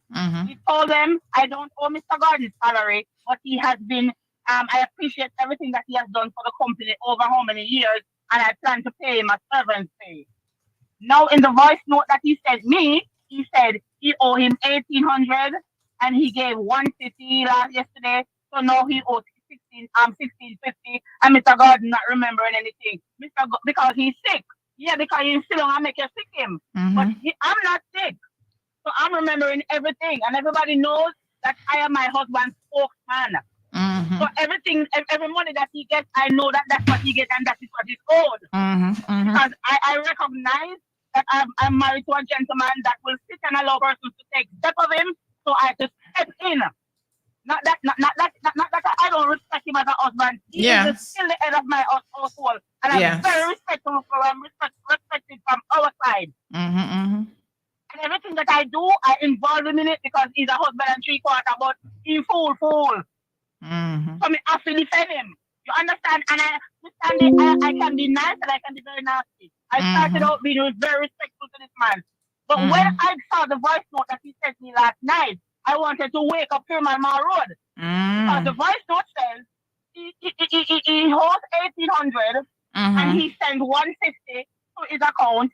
And now he owes 1,650, and that is how he's gonna pay every pay period. So you want to tell me, say, you owe him 1,800. That's how you big and bad. That's you are gonna pay 150 every pay period. You're ensuring that when you done pay the money, you know, have no use to him. It's that salary, you know, that you can pay period. No, you owe these people money. People keep talking about when I got caught, the judge, oh, me can't pay. No, we have moved away from that. It's 2024. You owe me 1,800. You tell me, say, you can give me 3 and then me give you 5. You know, 6 years, oh, you have to pay me my money. And if I have to buy a ticket and go shit to the Chris pocket and Sean, if you want to get involved, step to me. Step to me. I know my size. My husband called me last night and my husband is so depressed and down. My husband is so very sick and depressed and down. And I can't be even be there for him physically. You know what I mean? And all the man needs to say, Mr. G, I'm going to give you this and I'm going to pay you that. And make a attempt. Yes. Even the 150. We would take up for the 150. Considering that next payday you're going to pay whatever you can afford. But don't dictate to me that next payday you're going to already give me 150. That tells me that you're not going to make no other effort. Yes. I understand what you're saying. I understand. My goodness. Wow. Very unfortunate situation. Yep. Miss Olive says, talk the truth, Jackie. Derek is so simple. He's a good man. My goodness. Fool. He's not simple. Olive in fool. I don't know. Yeah, use a pretty word. I'm a kid. Yeah. All right, Shayana says. And anytime you get a chance to see, you will know what I'm talking about. All right. Opposite of me, and that's why God put me in life to descending. For anybody have a problem with it, step to me. I understand. You can help me lift up this, please. Help me lift up this, please. Anybody have a problem with me, step to me. I see my husband that can go descending the last breakfast. Nobody can fault you for that part of the story, none at all. All right, we can still try to call him. I heard he might be sleeping, so we'll keep trying to call him. Let me know when you have confirmation and what's on the work permit. Yeah, I'm going to keep trying. I'm on my way to work. But all right, my dear, no problem. All right, Johan claiming that he's bored by this topic. He says next topic, next caller. You know, it's this is the issue, Johan, and it's one of compliance, and it's not just this type of compliance. It's really across the board. And so you can't be dismissive of these types of situations because the lack of compliance with employment situations has a trickle-down effect in more ways than one. Number one, Caymanians are subjected to people who don't want to pay them too. So it's not, he said, this is not Jamaica. This isn't a Jamaican issue. Although both parties, I should say, are Jamaicans, but you know, people are coming here, Jamaicans and others are coming here and breaking our laws. The Caymanians also in the mix are breaking our laws and have no respect for our laws. And these labor laws are to be followed. It's a simple contract. If you're supposed to pay someone, then you're supposed to pay them. And when you don't, you know, as you can hear, this wife is very, very upset about the situation. And I can't fault her for that. You know, her husband is here to work, not to lollygag around with Christopher Woolery or anybody else for that matter. So these are very important issues. Whether it impacts you directly or not, and you don't care about the issue, really isn't my problem. My problem is there are a lot of people who are being subjected to this type of egregious behavior, and they feel like they have no recourse. How many times have we, you know, the Filipino lady with the Indian jewelers? You know, if my brain could go through the long list of people that we know about just on this program. So he says, report it to the labor law. CMR is not the law. Well, that's fine. but I can tell you the CMR gets results. People have gone to labor, and months later, the needle has not moved. Months later, they're like, oh yeah, they're claiming they're giving them a chance. They're going to give them chances and chances. They're not taking them to court. They're not doing this. They're not doing that. People want results. And when it comes to people having to pay their bills, they can't sit back and wait for, eons for that to happen. I don't know, boy. It's a hot mess. Good morning, caller. Morning. I listened to this and you're absolutely right. And unfortunately, or maybe fortunately, Joanne or whoever is bored by this, they haven't been affected by this before.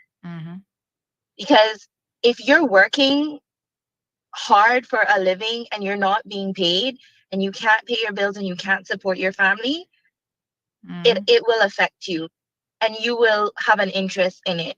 And it's unfortunate, like you said, that people have to come to Mall Road to get their money.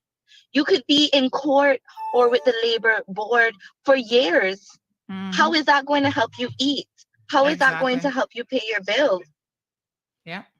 And I know of so many people who are affected by this, either not being paid properly, health insurance not being paid, and then they get sick and they get stuck with the bill. It's ridiculous, and it's sad and unfortunate that you are the last recourse. Yes. And I mean, I exactly. I agree with everybody. CMR shouldn't be the go-to to get these things resolved. But unfortunately, but you are. What am I going to do? I mean, I want to help people. I think what is happening to especially already disenfranchised and poor people in this country is completely wrong. And if the systems are not working, why are you telling people to go to the very agencies that seem to not be able to do their jobs? I want those people to go to those agencies too. And when those people contact me, I can tell you without fear of contradiction, the first thing I say to them is, have you reported it? Have you reported it to DLP? Have you reported it to the police? I always tell people to go through the correct channels, if you will, to get justice. And they still end up coming back to me saying, nope, that they still lollygagging around and nothing is happening. Because people are more afraid that their name will be ruined and that their reputation will be ruined on your show than they are afraid of the authorities. Yeah. And so I have a young lady. If it gets resolved, I have a young lady right now who is owed money by a salon owner, and she knows who she is because she's been mentioned on this show before.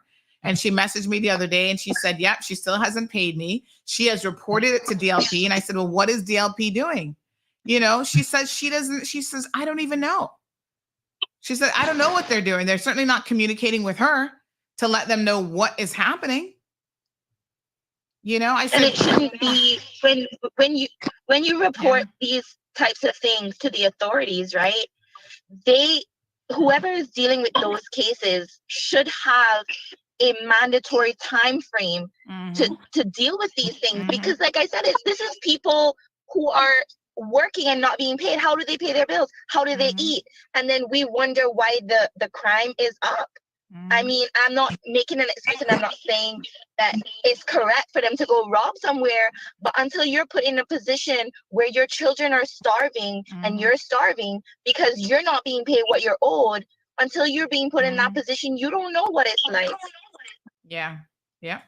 And I mean, sometimes these people are sending me correspondence and emails about money that they're owed, and, nothing is done about it. I'm telling you, the evidence is there of the money being owed. In the case of this salon owner, she actually turned around and called the police on the former employee, right, to try and intimidate her with a police report so that she can now leave her alone. Where's the agencies on this? Where is DLP? Where's immigration? Because I think once people start, doing all these sorts of infractions and whatever, what they really need to do is stop issuing those people business licenses. If you're not paying your staff a salary, pension, and insurance, you should not be able to get a business license. You should not be able to get a work permit. And other people need to stop fronting for these individuals. And if you're fronting for somebody, and I don't care if it's your father or anybody else, if you are fronting for those individuals, you should be looking at some penalties as well. And I personally, as a person who lives here and spends my money here and is from here, I want to know who the companies are, because I don't want to support a company that is not paying their people or treating their people fairly. Exactly. I don't want to support them. And that's another reason why I honestly believe that publicly shaming people can be a good thing, because you know, I've never heard of CHW security companies, but it looks like he has a few contracts. Those people that he has contracts with, they need to know that he's not a good paymaster. Just this week, I heard, and I'm going to do some digging, that one of the companies I use for some of my maintenance services, lawn maintenance, whatever, is not a good paymaster with his staff, not paying them pension, insurance, and all kind of foolishness. And I said, but that's interesting, because every time the person does something for me, 5 minutes after the job is done, I'm getting an invoice and being chased up for payment. And then you're not paying your staff? Exactly. Huh. Exactly. Really, really interesting. It's crazy.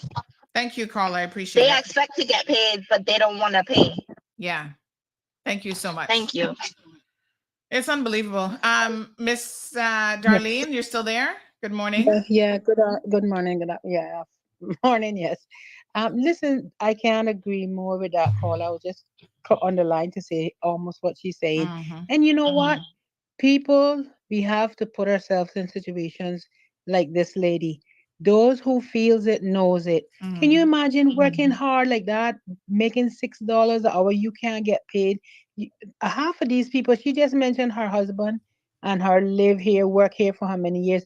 More than likely, they have family back home, kids that never saw them, because if she was 20 years here, whatever, you imagine now all of her kids and maybe even grandkids have grown up. The sacrifice that people, that's why I tell people I don't scourge anybody that has to leave their country to come and work in another country, especially if they are mothers, because we don't know what's happening to our kids while we are away from them. So, you know, don't talk about. And the last thing is, you need to make a log of all the crimes that CMR has brought, helped the RCIP solve, and start to charge them. That's what you need to do, because you're solving the problem and not them, and they're making their work easy. Yes, I mean, it's just because I want to live in a safer community. You know what I mean? I have to look at it that way. But you know, you hear what a woman say? You hungry, and her not going hungry. So your Gigi and Marlon shouldn't go hungry neither for giving them all the services and stuff that they have. Yes, we be good citizens, and that's a plus. But you know, let's face it, man. We can't continue to treat people like this. It's wrong. It's wrong. We should not be treating people like this. Okay. Thank you, my dear. I appreciate it. 936-2626 is the telephone number. Really sad situation. And, you know, I agree with both of those callers. You know, we try to play our role. Trust me, I would rather not have my phone blowing up every single day with all these phone calls from people, but I recognize that there's a real need. You know, Ellard said this is all government's fault and will only stop when these status holders who are fronting business scams get their Cayman status revoked. Lack of enforcement is why the visa waiver is in jeopardy. And to be clear, Ellard, it's not just status holders, Caymanians, real bona fide multi-generational Caymanians are also part of the problem, right? Too many of us are mixed up with the wrong kind of people. Now, let me be very, very clear, because I have a Jamaican husband, so I'm not going to mince my words in any way, shape, or form. And this is not something that is unique to just Jamaicans, but we have more Jamaicans here than we have anybody else, and we have more Jamaican scammers here than we do anybody else. Let me be very, very clear. And we know in Jamaica how things go. Everybody wants to think they can get paid under the table, and they ignore the laws of the land. That it should not be the way it is here in Cayman. So as a Caymanian woman, or man, if you pick up a Jamaican, it is your responsibility to make sure that you pick up a decent one. And if you see that you picked up one, unfortunately, maybe you didn't know, you didn't do your due diligence, you didn't do your homework, and he not no good, or she's not any good, and they're out there scamming people and all this kind of stuff, you need to get rid of them. Don't be like some people who can marry 5 and 10 of them and let them abuse this country and for their own benefit. Don't do that. So Caymanians have to take responsibility in this hot mess as well. Caller, good morning. Good morning, Sandy. Well, I take my hat off for you, boy, because you take on so much. I tell you what, I surprised you not charge everybody per call yet. And especially since Florida won't give me my toll-free number. But I tell you, look, I get sick and tired of having to look for your number through my WhatsApp all the time. But you see, Sammy, I be saying this all the time. I be saying this all the time to people. I mean, we need to learn how to defend ourselves because we're not gonna have too much people doing it for us. Yeah. Everybody rely on you. Everybody rely on you, Sandy. Even me sometimes, I be thinking to myself, should I rely on Sandy to do this for me? But nah, you know what? I can do it myself. Be a man. Be a Caymanian, especially if you're a Caymanian. Learn your rights. Learn your entitlement. Learn what you can and cannot do. First of all, I hear so much things about Jamaican people on this island. I got Jamaican friends right now probably listening to the show and saying, you know what, he right, you know.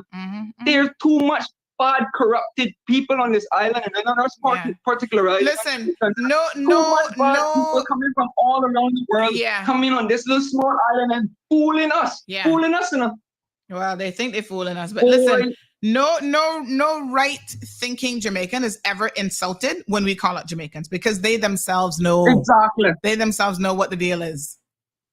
Exactly, and I don't understand why certain people get really touchy when it comes into a certain subject, especially when it particularizes in a nationality, because we know 57% of them are living right here, and majority of the crime that we have on this island is brought from Jamaica.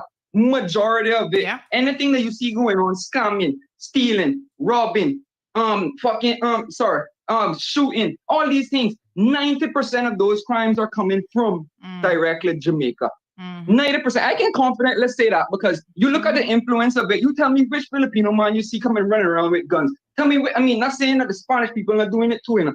Don't get me wrong, but the majority of them are corrupted with Jamaicans and Spanish people involved in it too. So we gotta see who is catering to them. Who is it running this island? The British is running this island, right? And they're taking advice from Americans. Come on now. We can't even take advice from our own Caymanians to say what we care for. Yeah. That's what we call Caymanizing, but they don't want to Caymanize it. They don't want to Caymanize what we care for as Caymanians. As what we care for as Caymanians. They don't care about that. They say what you care for as Caymanians is gonna privilege for you, not for us. They're not worried about us. I think the issue is, and again, you know, I don't think anybody who understands what we're saying clearly should get offended by this, is we have Jamaicans in all aspects of their life. They're the majority in the police force. They are the majority in the community. They're the majority in the judiciary. They're the majority in the DPP's office. They're the majority everywhere. And so if we are having their actions rub off on our ways. They're the majority that have rub off on our ways. Listen, we have close ties with Jamaica. My grandfather was a Jamaican on my mother's side. We have we've married to Jamaicans. You know, but if we are bringing in the wrong type of people, and like I said, it doesn't matter where they're from. It just so happens in this instance, if we look at the sheer numbers, they are in fact from Jamaica, right? If we're bringing in the wrong type of people and we're allowing them to not adhere to the laws of this country, well, first of all, we have no one to blame but ourselves. So we need to set a standard that is there are no exceptions to that standard. And I think that unfortunately, we have a certain segment of our population that are scammers too, that want quick money, that are lazy, that don't want to work. So we are attracted to that caliber of individuals. Yes. And those are the ways that are rubbing off on us. They're enticing people with all of the beautiful things that they can get by conning people. You know, living in a land of milk and honey doesn't mean that we have to be conned. Yeah, Damien does not mean that we have to be conned, though. Damien says everything on a blame Jamaicans. And again, you're not understanding the point. This is not about blaming Jamaicans. This is about... No, we're not blaming Jamaicans. We're blaming the Caymanians that are being rubbed off by the ways of them. Listen to me. When was the last time an illegal drug boat came in here from Haiti or from Miami with guns and ammunition and whatever? I'm just saying. You don't hear from them one. You don't hear from them one. As a matter of fact, I've never heard of a drug boat coming from anywhere else but Jamaica. And I get it because of the proximity. But they go out of their way to bring in guns, ammunition, criminals. To fuel up and things like this. It's the same way how they have to go to Jamaica to do the same. So they can be coming from anywhere. And the links is just like how the transatlantic slave trade works. Except this is the trans-Caribbean drug trade.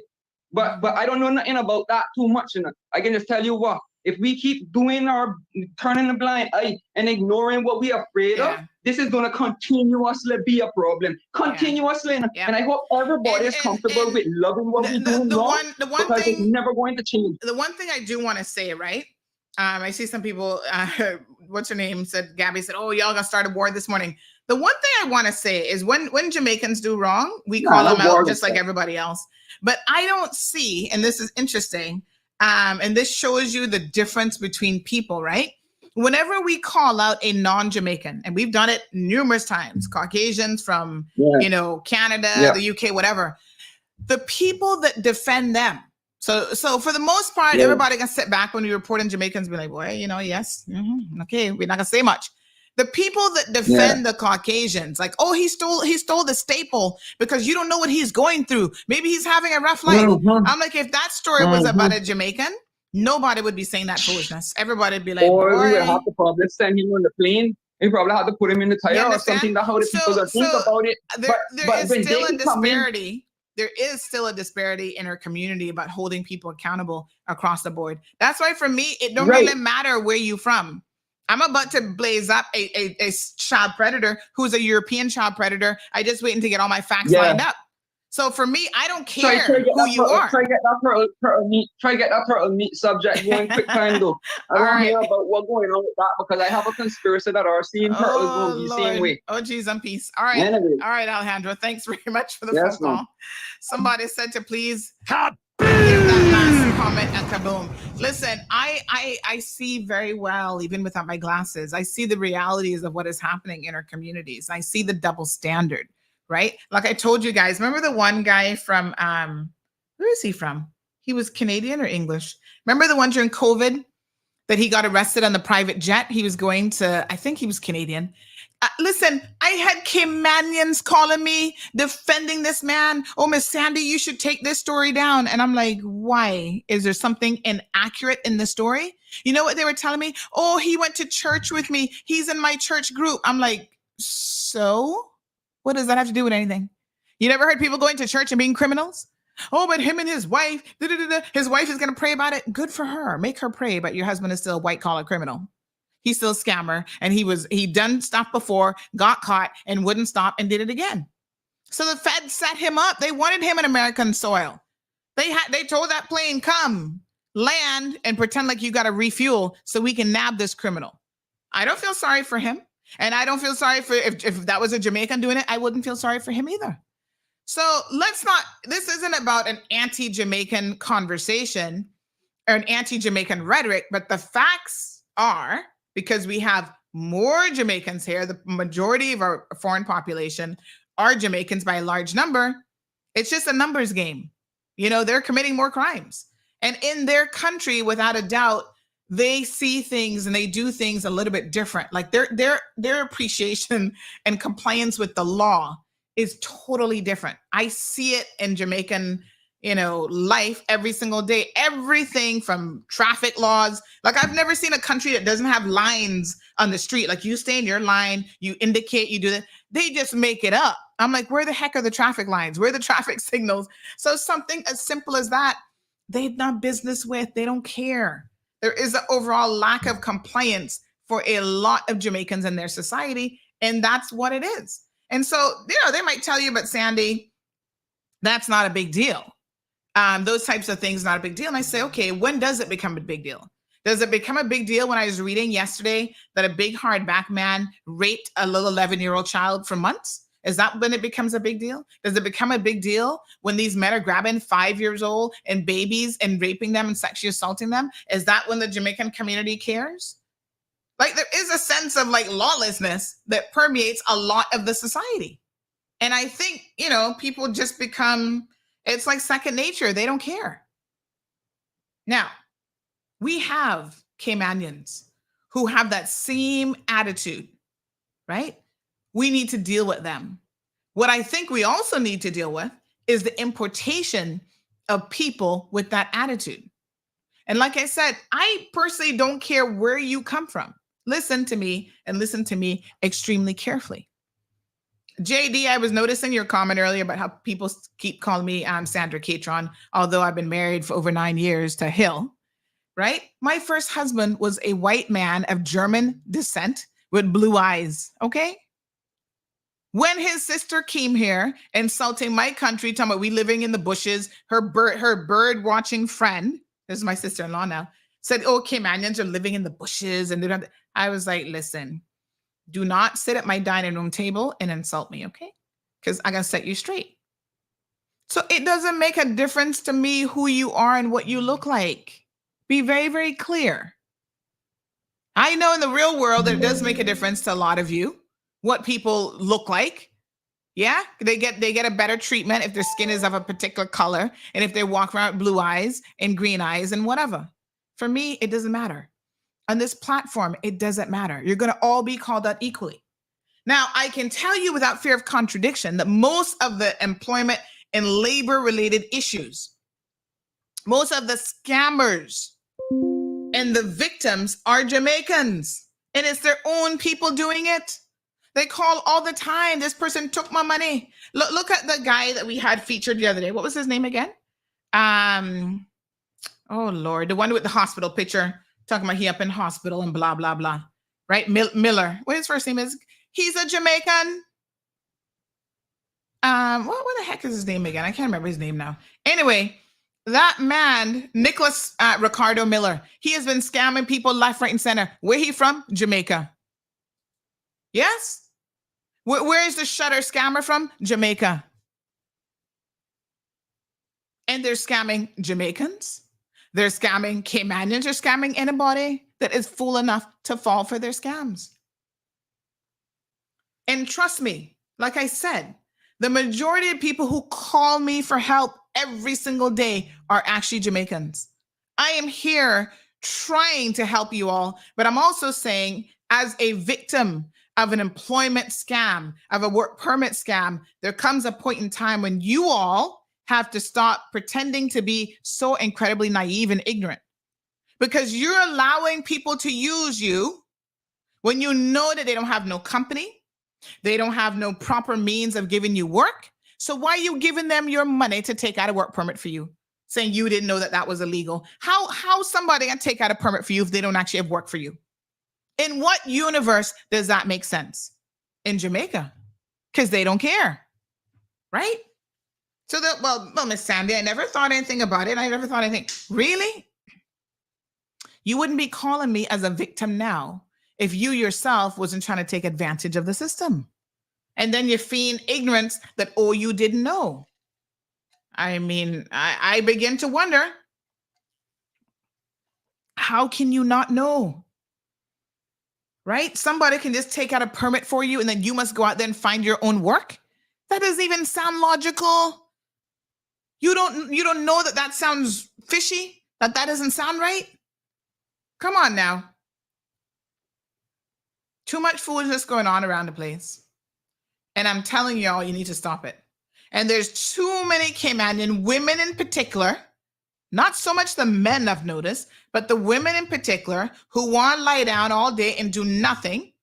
So they'll latch on to a little Jamaican, oh yeah, he a hard worker, he can go out and make construction money. Because you know construction money is good money. He can go out there and work 24/7 for me. And every week he gonna come and bring me $500 or $1,000. I don't know what the going rate is. Y'all are part of the problem too. Pure and simple slackness is ruining this country. And I can tell you what, my husband is not in the slack category of Jamaicans. So don't y'all be trying to step to him, because he's different. I had to chuckle this morning when the caller said, oh, you know, my husband is such a nice guy. And I understand that. I've been in the same situation as well, where I have had to step to people on behalf. He wasn't even my husband then, but on behalf of my now husband, because he was not going to stand up for himself. And I said, oh no, that's not how that gonna go. Nobody not gonna take advantage of you, and I'm gonna sit here like, what the heck? Wrong is wrong, and you can't paint it right. See what this person says? This person says you have to ignore Johan. I know that guy Woolery, and he's a horrible person. So what is he doing in Cayman? Why is he here? Why? Because he gone married to some Caymanian who not paying attention. Somebody said we IT guys are just different. Oh God! Oh, that's funny. Oh my goodness! But no, on a serious note, where are the women and the Caymanians and all of this? You think I would allow my husband to be out there taking advantage of people, and I know about it, and I not gonna do something about it? Oh, Bobo, wouldn't work quite so, because eventually they end up ruining your reputation if you have any. Come on now. Alejandro says, tell him we need to embrace the facts. Johan says, exactly, Auntie Sandy. Explain it, because everybody else, especially Caymanians, would be called racist. The guy I read is see tents and beach. Liana, people getting ready for camping, yes. Oh my God, no sir. Siobhan says, stop picking up other people nasty, disgusting behavior. And Siobhan, this is a thing that is really, to be honest, quite shocking when it comes to us as Caymanians, right? We seem to want to import everything negative. We're not picking up the good habits from people. We want to import and pick up the negativity. It's like all this dance hall foolishness and out on boats and winding up and this, that, and the next thing, all this mix up and confusion. That's what Caymanians want. That is what we love. Anytime the sus is really strong on this show, those are the days we have 2,000 people logged on. When we're talking about sensible things, when we're educating our people about Caymanian history and all this stuff, we can hover at 500 people. We would have 3-4 times that if I was cussing out a family member this morning, though. Understand where we as Caymanians have an issue. We have got to do better. Huh? Why must we pick up the slackness from everybody else? Anne-Marie says it takes two to tango. When I was in Cayman, Caymanian asked me to bring up drugs, and I asked him if he was crazy, right? People will try you with all kind of foolishness, and you have to know what your standards are, and you have to, yes, ask them if they're crazy. Yasmin says, Sandy, I don't know why our people are so sickening. They need to hear the truth. Shell. Good morning, caller. Yeah, good morning. How you doing today? Not bad, honey. How are you? You know what a problem is? There's only two problems we got in the Cayman Islands. A corrupt and incompetent government and work permits. Well, that's three things, but I put the two things together, corrupt and incompetent government. That's all that. Everything is tied to that, you know. Everything is tied to that. If the government had known what they were doing and it wasn't corrupted, we wouldn't have an immigration problem. It's simple as that. And the immigration problem, which is the work permit problem, is what adding to the rest of the problem. That's all I got to say. So thank you, caller. Whichever political science or sociologist could come on and explain that and break that down for the people so the people could understand, then the people would understand. And when they go to the voting polls, they would vote for the right person, and they won't get what they got now, because what we get is what we reap is what you reap is what you sow. So we're sowing it now. Thank you, caller. I appreciate it. So Damien Reed says everything on a blame Jamaicans. Not really, no, Damien. Anne Marie asks, isn't there any positive impacts from Jamaicans in the Cayman Islands? Of course there is. But I also want to say this, Anne Marie, there is, without a doubt, right? But I must tell you that I chuckle when I hear my Jamaican people, family, let's call them family. There are cousins, there are grandparents, there are half siblings in some cases, spouses, whatever. When they say that all Jamaicans built Cayman, and I said, you did? Again, you better know your history, because you need to tell us exactly how you built Cayman. Oh, hold on a second now. Wait a minute. You mean you came here to benefit for your own self, and in the process of benefiting yourself, you also benefited the country? But everybody doing that, just that y'all were here first because of the physical connection. Remember back when we were the Caymans? Mm-hmm. And y'all didn't want us because all we had was a few turtles, and our men had to go out to sea and work. We didn't have industry here to attract Jamaicans and nobody else. Where were the Jamaicans then? Since y'all believe in building other people's countries when you better focus on building your own. See, I'm not insulting nobody this morning, but the truth should not be an insult. Y'all weren't building Cayman for the sake of building Cayman. You were building yourselves. That is why we have millions of dollars every single year leaving this country. Go and look at the report from economist Marla Dukaran. She said one of Cayman's biggest issues is all of the export of money. How the hell we can be importing so many people and exporting so much money? The money does not stay in this country. Why? Because we're building other people's country. Let's be very, very clear. Mm-hmm. So in the process of building your country, there's a little bit of a trickle-down effect here in Cayman. Woo, honey child. Where's that applause button? Don't get too excited about it. There would have to be, oh Lord, that one's so long. There would have to be a natural trickle-down effect. But you're not coming here out of the goodness of your heart to build this country up. You're coming here to get a decent job, a better job than you'd get back home. This includes everybody now. Better wages, and the majority of your money you earn, you send back home. Now, you can't help it if you see one little brown girl over there in West Bay, and you, boy, me like her. You know, me like her. She look nice still. Yes, my dear child. She got a little brown in it, and she can bring up the color in the family. Aye. Mm-hmm. She work hard, make a latch onto her. These things happen. You fall in love with a person, you can't help where they're from. It is what it is. And then you stay and you're going to build something here.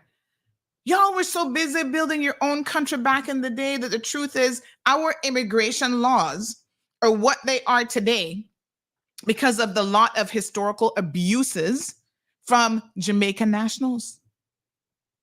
Go and look at it. That is why you can't come here and have a baby and get status off of your child, because Jamaicans were coming here and doing it. We had Jamaican men who were coming to the Cayman Islands. Go and look up your immigration history, folks. They're marrying Caymanian women, still had wives and other women and families in Jamaica. And they were happy to have multiple marriages. And they were happy to take care of the ones over there. And then they would stay here and they'd go back and forth. And a lot of people were not the wiser. Go and check why your immigration policies are what they are today. They have had to change the immigration policy because of these abuses that were happening. And I can tell you, it wasn't the English people coming here and doing it. It wasn't the Americans that were coming here and doing this sort of things. It were the Jamaicans. Right? So everybody wants to talk about their contribution to the Cayman Islands and have they built the Cayman Islands. Okay. You have made a contribution because you were looking after yourself, number one, first. Okay? We have to remain respectful of each other. I don't believe, listen, I'm going to tell y'all something. I have family members. I'm not going to call their names because then I'm going to have this sibling and that sibling calling me. Talking about they're dead now, leave them alone. Everything that they had came from a Jamaican who came here, worked hard to support his Cayman family. I'm not going to say he never had families overseas because I don't know the history. And when I look at my 23andMe DNA tests and I got people in Honduras and Belize, I have to wonder where that connection comes from. And it probably comes from this relative. But he took care of his Caymanian wife, right? And I can't speak to the quality of their relationship. I wasn't even born. I wasn't around. But what I do know is despite having a Caymanian husband that fathered multiple children, there's some of you who still can't stand Jamaicans. And I think that this is one of the saddest things that I have ever experienced, I've ever heard. So imagine my shock after living in the States for years. And I come back and visited this person. And I see this person oozing with so much hate and disdain for Jamaicans. I'm going, how is this possible? How can you go to bed every single night and sleep with a Jamaican, and then you yourself don't even like them? How can you sit down and watch a football match? I saw this with my own two eyes, you know, and hate is a very powerful thing. That's why I don't advocate it in any way, shape, or form. Not against Jamaicans, not against anybody, not against LGBT community, nobody. Nobody should be hated for who they are. Because when I hear people say like, oh, look at them Jamaican football players. They're so black, their very blood must be black. My mouth drop open like, what the say what? And you had a Jamaican husband that did for you and that paved the way for you, and you hated Jamaicans so much? How the hell does this even happen? People go around telling their grandchildren, don't marry anybody darker than the palm of your hand. But yet you sleeping with one every night, and you had children with one, and you were with one for what, 40-something years until he died or whatever the case. What? Ignorance and hate is a hell of a thing.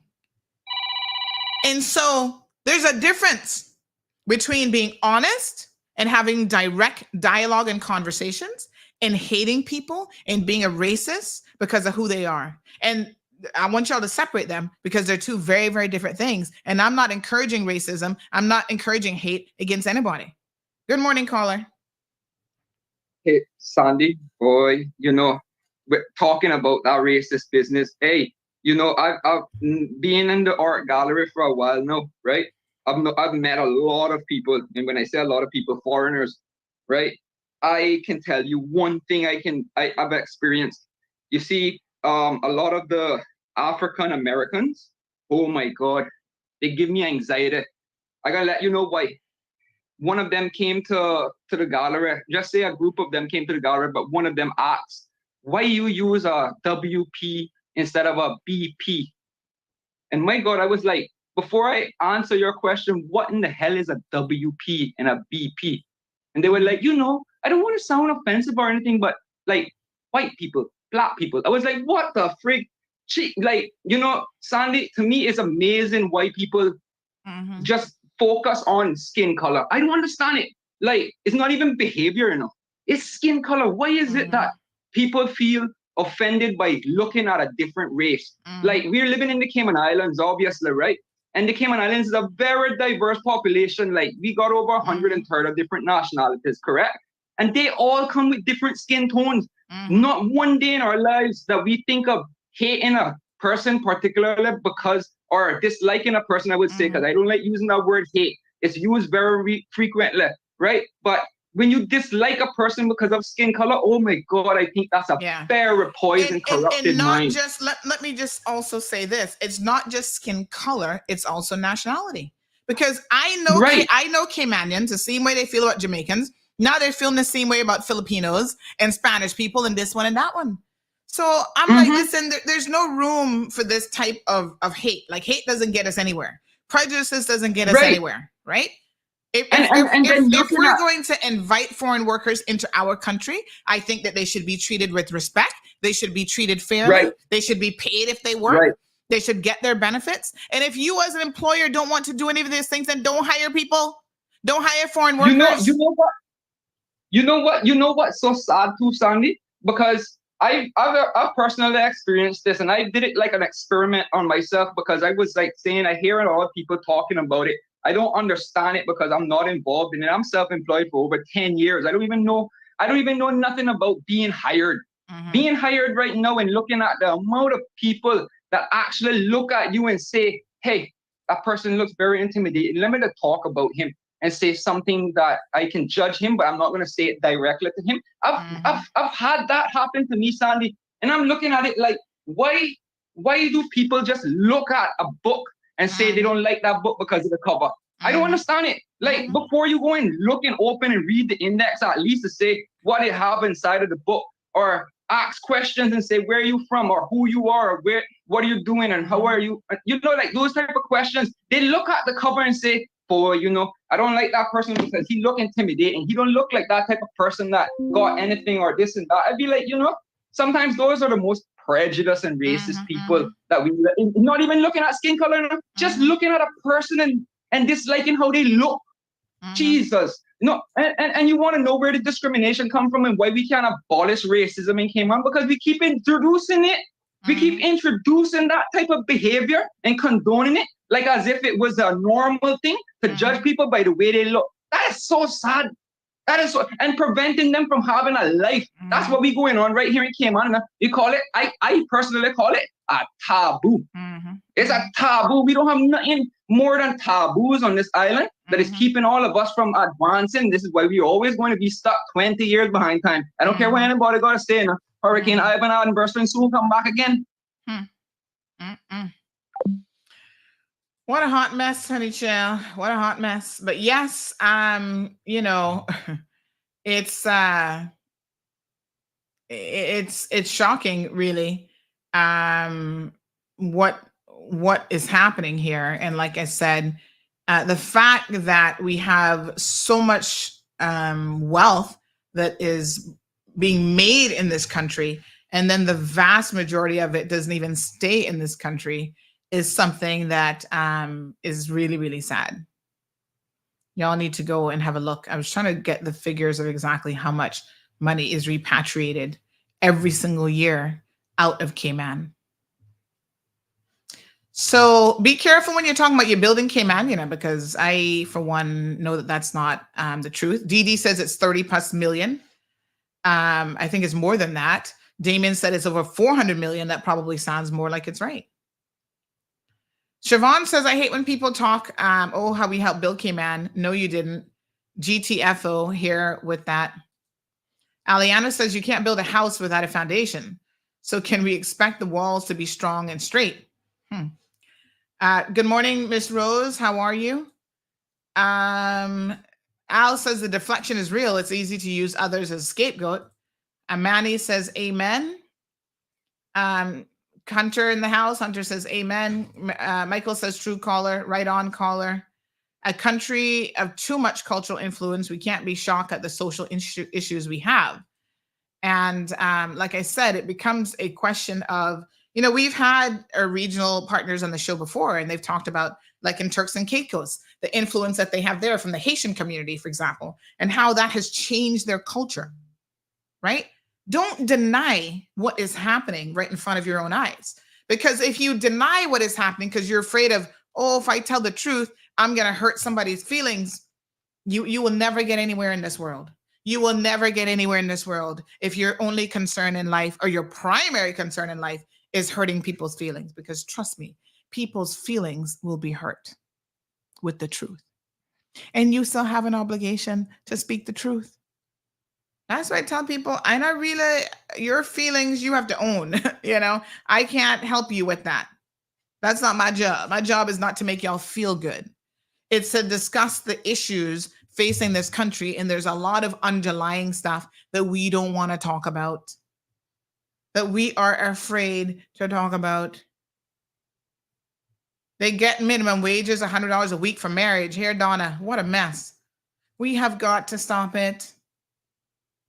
There's just too much corruption in this country at the core of who we are. And a lot of it, going back to the first caller, a lot of it surrounds work permit violations. Very, very sad. Caymanians need to stamp it out. And it's more egregious. Well, I don't know if it's more egregious. I don't know how I feel about this. That someone that we give status to, we give you the opportunity to be a Caymanian, that you come here and you abuse that privilege. Alejandro says, now we're talking the cold hard truth. While the Cayman dollar stay going in the big bank's pocket after they pay you with it. The money doesn't stay here. And none at all. Imagine if more of our money stayed here, what we could potentially be looking at in terms of the benefit of this country. Gabby Gale says, preach it, Sandy. You need a kaboom for that times 3. Pat says, true Caymanian history must be continually told. Too many obviously don't know our story. Well, they want to rewrite it for their own convenience. Don't rewrite our story. Go look at your own stories. No one, let me not say no one. Very few people have come to this country and done anything to build up this country that was not self-serving for them. I mean, very few. Back in the days when the mosquitoes were killing and life was hard, y'all now want to come, yes, so y'all were like, Cayman, who? We don't know the Caymans. We're not going to get them Bumba-clad Caymans. We're not going there. The mosquitoes going to kill me off. Y'all weren't coming here. It was after things started to get a little bit better. And it's better than what it is in your country. You're like, well, no, yeah. And that's the way of migration all over the world. People go other places to do better for themselves. I'm not saying there's anything wrong with that. Listen, Linda, pay attention. I went to the United States of America as a child at the time, so I didn't have a choice. But I think I was asked and I said yes, but what does an 8-year-old know? I went to the United States of America to better my own chances, to get an education, to come out of the dysfunction that was my life in Cayman, to have a chance, have a fighting chance at a better life. Nobody goes somewhere else to be in a worse condition if they have any sense. And that's why a lot of you, when y'all come complaining to me about life in Cayman, one Honduran woman, oh, you know, Sandy, you don't understand. I'm out here. People tell me I must get into fake marriage, but sometimes I'm prostituting myself. I'm like, why, girl? Why are you here living this kind of life and prostituting yourself? Don't live your worst life in Cayman. You're supposed to be living your best life. And if you can't, go back home. Don't come here to be tortured by people and not get paid and this and that. And you say you can't survive on minimum wage, then go back home. At least home, somewhat a pot you should be able to go into and dig out their pot without a problem. But you see, the reality is, since we're going to speak the truth, as we always do in this program, the reality is that despite how poor the conditions might be for a lot of people here in Cayman, and they're living below poverty here, that is still better than what they have back home. Isn't that sad? Isn't that sad? It is very, very sad. So she talking about she might have to prostitute herself here. If she was back in Honduras, she would have no choice. She would definitely be prostituting herself. And on top of that, the men could be beating her up. There's gang violence, you know, all kind of other stuff to contend with. At least when she puts her head down here at night, the chances of anybody bothering her are probably slim to none. So I understand that although I say go back home, you're still better off back home. I know why they're not going back home. Because the worst of the worst in Cayman still got it better than some of these other countries. That's why people come here and suffer. And I'm like, go home. And they still don't want to go. Zoe, good morning. Zoe says, we Caymanians are proud international hub, a port of business and a refuge for holidaymakers in the vast blue oceans. We as a small islands have thankfully also benefited and appreciating the comforting gesture and words, aid and helping hands of others, and from overseas in good times, harder times, in our time of need. Dear government and our premier, why have you not said any words yet after 6 months of evidence of the ICJ reporting about the Israeli Zionist massacre and then unfortunately cut off? Everton says he's glad that he's in the United States of America. He's not part of y'all mix-up. Praise be to the good old US of A. Simplify. Oh, child, please. Y'all have your issues over there, Everton. Let's be honest now, Everton. You are a black man. In America, you're more likely to be incarcerated, shot for ringing somebody's doorbell, and the whole works just because of the color of your skin. So y'all not know better. Aliano says, hey, Miss Sandy, I'm looking for a nice white woman with a small donkey to give status to. Lord Jesus. Alejandro says importing third world without any review, as if we're obligated to invite the whole world, but y'all are the ones inviting. You see? No one is forcing you to bring anybody in. Caymanian businesses are doing that themselves. So that's on you all. Good morning, caller. Hello, good morning. Calling from Clear World Repairs. This is Ashley speaking. I'm just letting you know that your phone is ready for collection room. Oh, okay. Thank you. You're welcome, Mom. All right. Bye-bye. I guess they don't know we have a show this morning. Shaka Zulu says insult isn't even the word for that statement about they build Cayman. Yeah, there's something to be said for that nation's presence here, both positive and negative, but not that claim. Sorry. Johan says, now you're talking facts. Preach the gospel of truth. It applies to everybody that comes here. Contributions are not free, says Miss Darlene McKenzie. They need to go sit down. Damien says people repeat history. Then the culture will come back. Miss Barbara says, laughing out loud. Jay's Gaming says you can't blame the Jamaican men because the Caymanian women agreed to marry the men. Well, yes. I mean, listen, back in the day, maybe they could find ignorance, like they didn't know, if they had a wife back home or whatever, they might have been fooled. But in this day and age, everybody knows what the score is, and you can find out about people relatively easily. So, sometimes they fool you for a hot minute, and then once you find out who they are, you better get on it. So, all right. No room for racism, says Leroy. Absolutely not. Aline says, I don't understand it too, hating your own bed partner. And listen, let me be very, very clear. That goes in both directions. I have heard people, talk about, the Europeans and the white man and this and that, and they're married to the whitest of the white. Like when I say like Europeans and Russians and pure, they think they're pure. And I'm like, but wait a minute. You're a Black Caymanian. You have an issue, obviously, inside yourself. That you want to, again, curse on people because of their skin color, and yet you're sleeping with a white woman every single night. That's the same thing. It's just the opposite side of the coin. And same kind of way, it don't make no sense. And I don't condone that foolishness either. And I know there is a certain portion of Caymanians, I'm not going to call any family names, but y'all know who they are. They run all the districts from the west to the east to the north to the south, right? They are not happy with their Caymanianism. They're not happy with being 50-50, 50% slaves back in the day of emancipation and 50% white folks. So a lot of Caymanians are mixed, but they deny their mixture on the Black side of the family. And I'm like, how can that be? We are a very mixed breed of people. And still y'all want to be out in these streets trying to, bleach and all kind of foolishness. It's ridiculous. So when we posted this thing the other day about Cayman's African heritage, a lot of y'all just keep flipping. Y'all, no, I'm not going to African in me. My great-grandfather was Scottish. And I look at you and go, oh, really? So where did you get the broad nose from? Where did you get the extra tush in the bonk, eh? Them lips that they want to make fun of, talking about fish lips.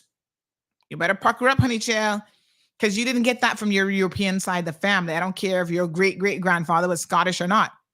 Those are your African genes, honey child. Wear them with pride. Yeah? Now you got the Kardashians trying to plump up their lips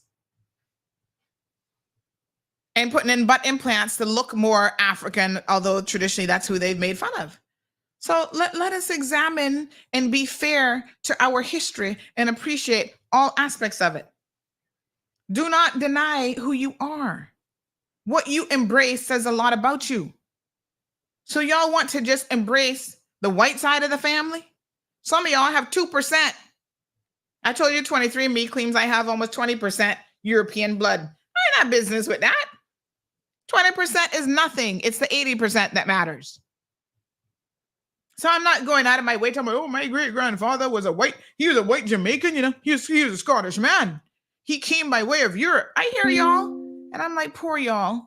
Can you just love yourselves for who you are? Like, seriously? See what this say here? The subject, this is the ABCs of Caymanian heritage back in the New Star. I guess that was a newspaper back in the day. September of 1968 or 98? Oh, no, I think it says 68. No, 1988. It was kind of hard to see. September of 1988 says who, when, and where. And then at the top, the subject of this month, African heritage. Imagine they're talking about African heritage back then. Lord Jesus, y'all wasn't ready. Is one about which in the Cayman Islands, little has been written and less researched. Oh, really? Therefore, what is presented below is by no means a complete statement on this topic. We acknowledge a need of a more in-depth study of our African heritage, including those topics of music, dance, beliefs, and customs. Cayman's African heritage derives from the fact that the majority of the population is of African and mixed African and European descent. The first census taken in Grand Cayman in 1802 showed 309 whites, 73 coloreds, 6 free blacks, and 545 slaves. Tell me something. What was the difference back then between a colored and a slave? You notice how I need a little bit of history here, how they differentiated between whites, coloreds, blacks, and slaves, free blacks. Huh. Where's, let me see now. This is interesting. Anybody knows why they are referring to, coloreds separately? Who's coloreds?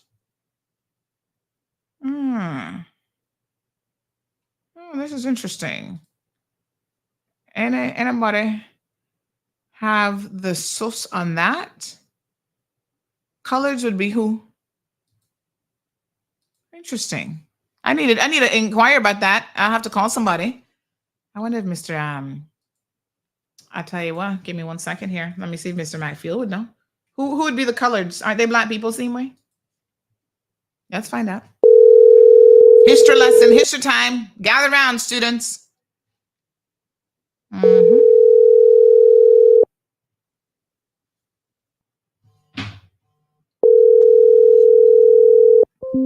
mean, they said slaves, blacks, and colored. So what was the difference?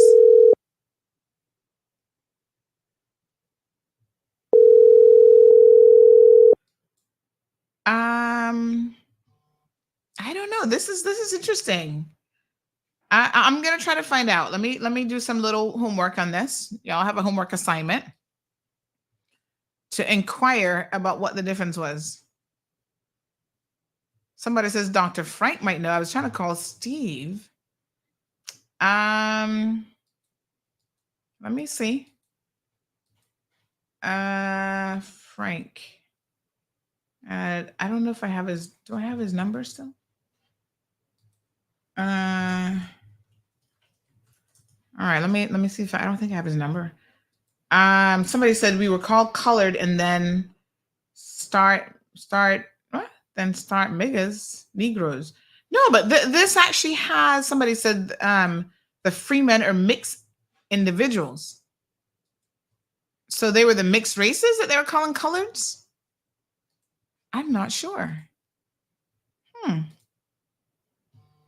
Coloreds would be the light-skinned people.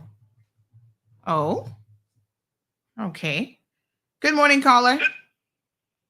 Yes, good morning, Auntie Sandra. Morning, dear. Well, based on what I learned in Caribbean history, color or would be the whites are kind of black people. I mean, would be with the black woman, you know. And then a child that has yes. All right, so they separated them separately. I mean, I would have still thought that they would have considered them black. So it's interesting. No, that child would have different. He wouldn't be considered as a slave. Yes. He would be in the house and stuff, and the house chores and stuff like that. Okay. Yes, thank you so much. I appreciate it. All right, my dear. So basically, those were the mulatto children. So interesting. Commonly referred to as house niggers, says this person. Okay. Oh, we have the security man calling us. Just a minute. Pause the history lesson. Morning. Good morning, Mr. Christopher. 1 second, sir. 1 second.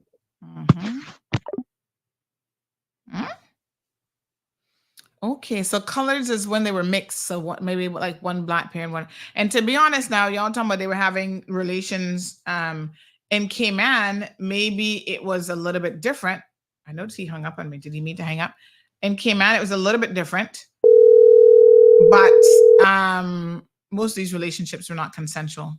Oh, he heard my voice and then he hung up the phone. He come like he don't want to answer the phone. Oh, he was returning my call, but didn't realize it was me. Okay. That was our security man. We're trying to get to the bottom of that sauce. Please read thanks. So he sent a note. Gordon's wife. So, I mean, you don't have to send us a message from January of 2018 from Gordon's wife. Just answer the phone. This not 2018. This is 2024 situation now. Mr. Christopher, a man who cannot, Security Sources Limited is the name of his company. A man who cannot answer to what is happening now and has to send me a thread from 2018 makes me very, very suspicious. I must tell you, I don't like red flags. Take the call, man. Be a man and take the call and explain what is going on with you and Gordon's wife. Gordon's wife says she's sick and tired of you and your foolishness and you're not paying her husband. All right. Him now want to answer. He want to send me a message. Anyway, we're not got no time for you here today. What a hot mess. If y'all don't want to deal with the situation direct, I can't help you. I'm not reading no message to no people from no 2018. Moving on. History lesson continues. So they separated the colored 6 free blacks and 545 slaves. So, like I said, I do find that a little bit interesting because back in the day, you had 1 ounce of Negro blood, you were still considered a Negro. So, were the coloreds actually free? I mean, you say they were house niggers, but house niggers were normally not free people. So I don't know. The last census that dealt with population by race in the Cayman Islands was taken in 1970. Really? Wow, that's interesting. The first Africans are thought to have arrived in 1677 when the Dutch burnt all French vessels on the boat of Hispaniola and took a ship, let me scroll up, with some 500 Negroes and 28 pounds of gold and went to Caymanos. I tell y'all wasn't no Cayman Islands. Caymans. Other enslaved Africans were brought here by the first grantees in 1734 and subsequent settlers. Many arrived later in 1781 when an African ship called the Nelly, bound for Jamaica, was wrecked on the reef, and a great many of the slaves were sold to pay salvage and other expenses. Over the next decades, many arrived in provision ships from Montego Bay. The last sale of a slave is said to have taken place in October of 1830. Not too long ago, when a 5-year-old Negro girl was bought by William Eden McCoy from Alexander Watler for 45 pounds, 10 shillings. Now, of course, Caymanians, y'all would see the names here, Edens, McCoys, and Watlers, being slave owners. Okay. There was no exact numbers available on the total number of slaves brought to the Cayman Islands from the mid-17th century until 1808, when the slave trade was abolished. So they abolished the slave trade in 1808, but 1830, they were still selling a little 5-year-old Negro girl. You can imagine. The Cayman Islands thus began as a slave society, but compared to the large plantocracies in the rest of the Caribbean, Cayman had only a small number of slaves and a lower proportion of slaves to whites. Emancipation of Cayman's 962 slaves took place on Proclamation Day on the 3rd of May, 1835, and in 1837, the former slaves were discharged from the remaining terms of their apprenticeships. Because remember now, although we had emancipation in 1835, the slave owners were not willing to give up their slaves, so it took them a couple of years to kind of get the memo. So they put them under what they called apprenticeships, which is still slavery, but they give you a couple pennies for it. A couple shillings or whatever. A registration of the slaves carried out in April 1834 showed that most of Cayman's male slaves were field laborers and a few being classified as mechanics. Oh, good morning. Hi, good morning. Hi, I was just checking to see if Dr. Frank was with you. I had a question for him. Oh, no, but you don't know his number 939. I don't think I have it. 939 69 67. 939 69 69 67.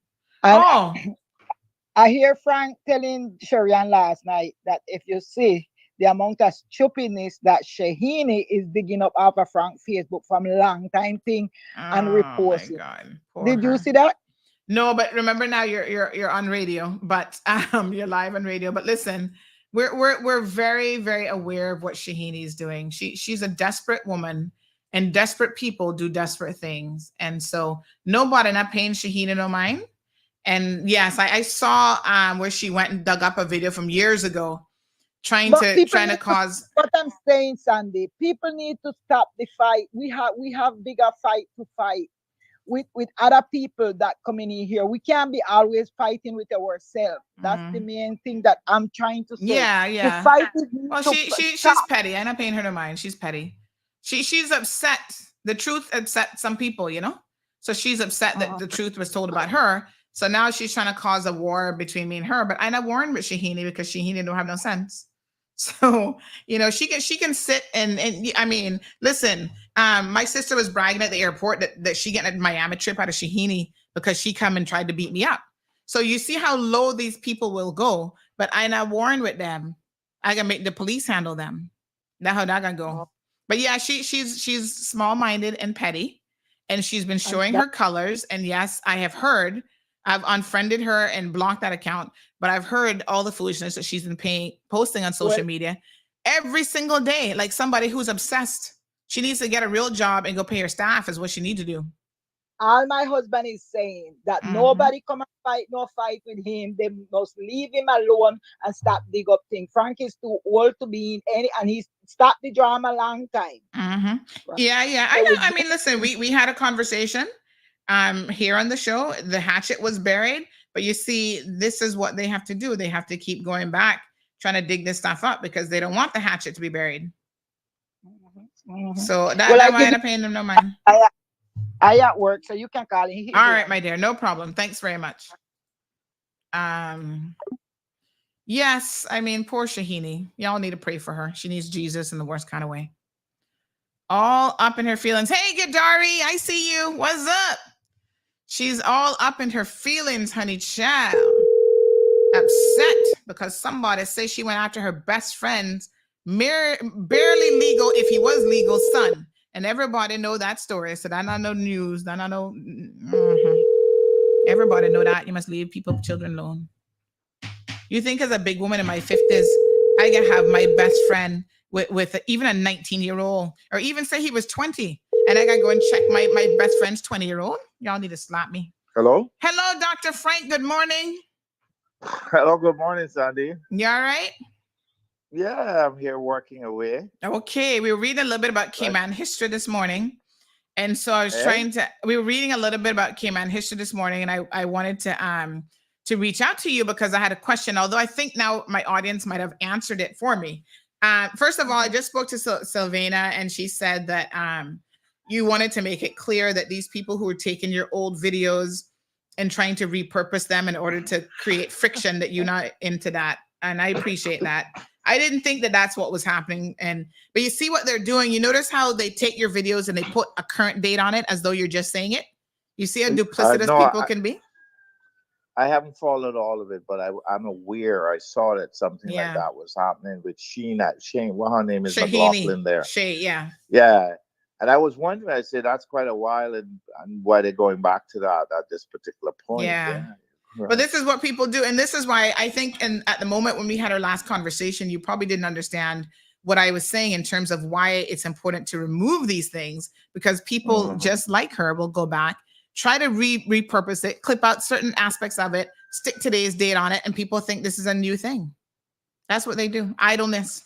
Anyway, that isn't why I wanted to call you. My problem is that, I don't know too much about these things. I understand, yeah. I've never tried to, well, maybe I have tried to learn. I just can't learn certain things, being dyslexic and everything like that.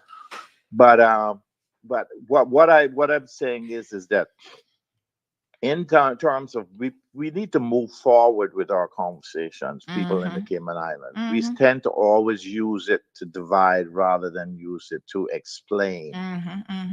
If you're using discourse for the sake of explanation, you're trying to give people information. You're not trying to get people to act in a particular way, in a hasty way. You want people to be able to contemplate the points that are being made. And you mentioned Caymanian history. And I felt always that my understanding of Cayman history is that we do not have a concept of history to begin with. And so what we are talking about many times is just extracting ideas and feelings from other societies and their discussions, and we're applying it to ourselves without realizing that we don't have a grounding in that. Most of us, I'm talking about, from the point of view of the original society.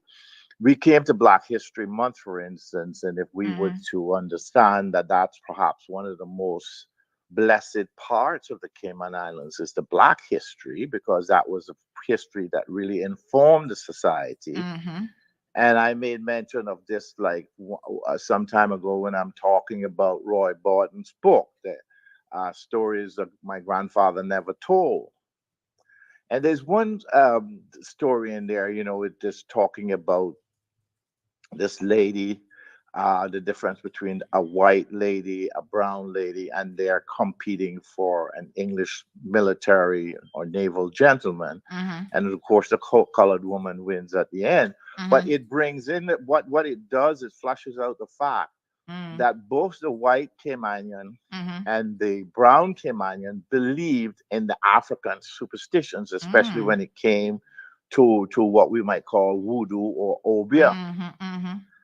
And East End being, of course, the place for that. Now, a lot of people don't realize that before this was demonized by the church, that enslaved Black people, it was considered to be something that went on in the society for very good reasons, for the same reason that every group of people had some type of belief system.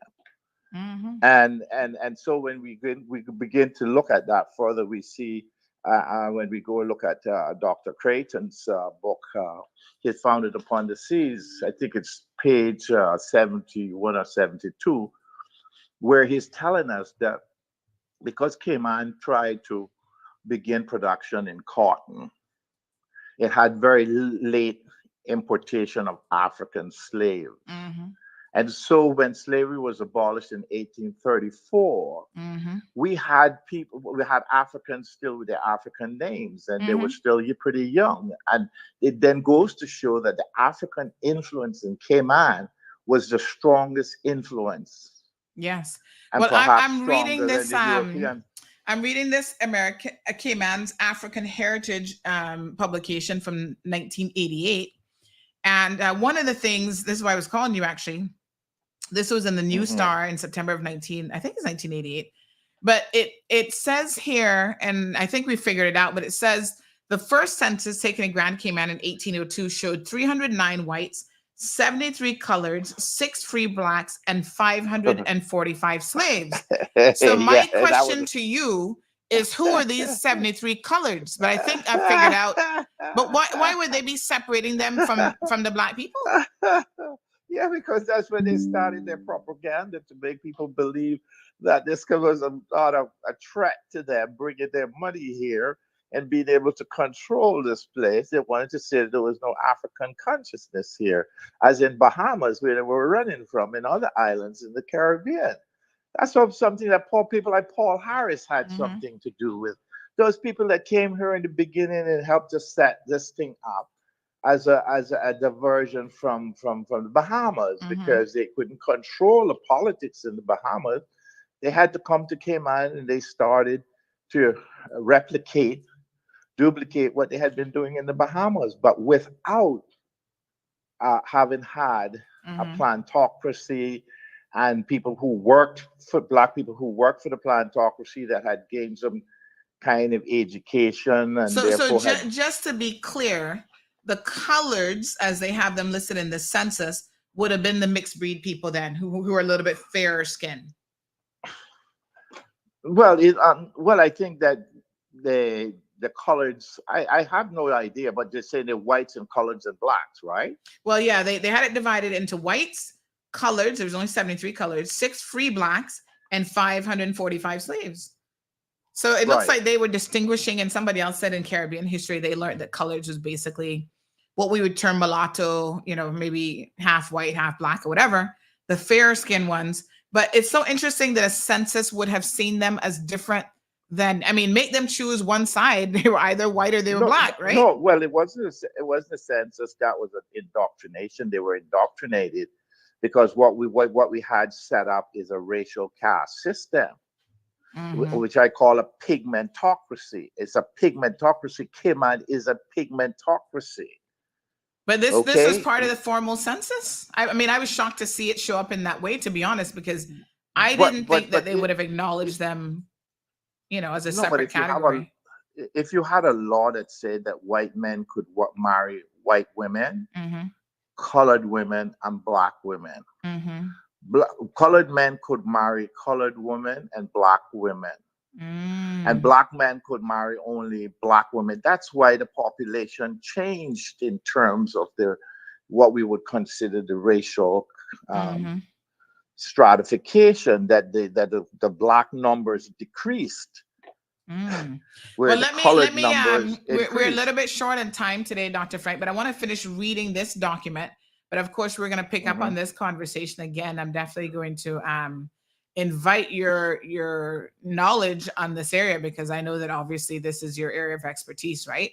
But I'm reading from this document. I do want to finish reading it before the 10:30 hour. But appreciate your contributions this morning. No problem. Always, Sandy. No problem. And I have no problem with you. Okay. I know, child. These people. I'm an intellectual, and we don't have to agree to value each other's contribution to the discourse. Let's say the debate that we have. Okay. Yeah. No. People need to let it go. But I know that they're causing no, because trouble they don't for have nothing else to appreciate in their mind except for each one destroying the other one. That's all they can be happy about. Very true. All right. Thank you, my dear. I appreciate it. So, very interesting. Okay. Yeah, we'll definitely have Dr. Frank on again. But I just wanted to finish reading this, and I'm cognizant of the time that we have left. So it said here that, let me just back up a little bit. A registration of the slaves carried out in April of 1834 showed that most of Cayman's male slaves were field laborers, with a few being classified as mechanics, carpenters, coppers, sawyers, seamen, and fishermen. Most of the female slaves were listed as domestics, with one registered as a midwife. So wow, back in 1834, we had a Caymanian midwife. Whatever success Caymanian settlers had in commercial agriculture had been based on slave labor, and it thus suffered a decline when slavery was abolished. The former masters could not maintain their old dominance over the freed slaves, as Grand Cayman was sufficiently sparsely populated for the latter to get land of their own. For the latter, oh, okay. Some stayed on close to the old settlements, in some cases on land given to them by their masters, and these may have remained, to a greater extent under the influence of the old slave-owning families. Many others went north and east, however, to establish themselves on uninhabited land where the agriculture in which they engaged was mostly of a subsistence variety. So in other words, just a little bit to maintain your family, right? Whatever you could grow, you ate. On arrival in the New World, the early Africans were forced to give up much of their former life and culture. It has been clearly documented in the US and other Caribbean islands that they secretly practiced many of these traditions, especially those relating to music, dance, beliefs, and customs. In the Cayman Islands, how much of these traditions and patterns remain with us today is a question which deserves further study. There are indications of African influence in our sense of aesthetics and some social practices. Our African-American heritage is most strongly revealed in the foods grown and eaten, certain words, expressions, and sentence patterns common in Cayman English, and certain musical influences, most notably the calypso rhythm. And that's what that was. Interesting. Okay.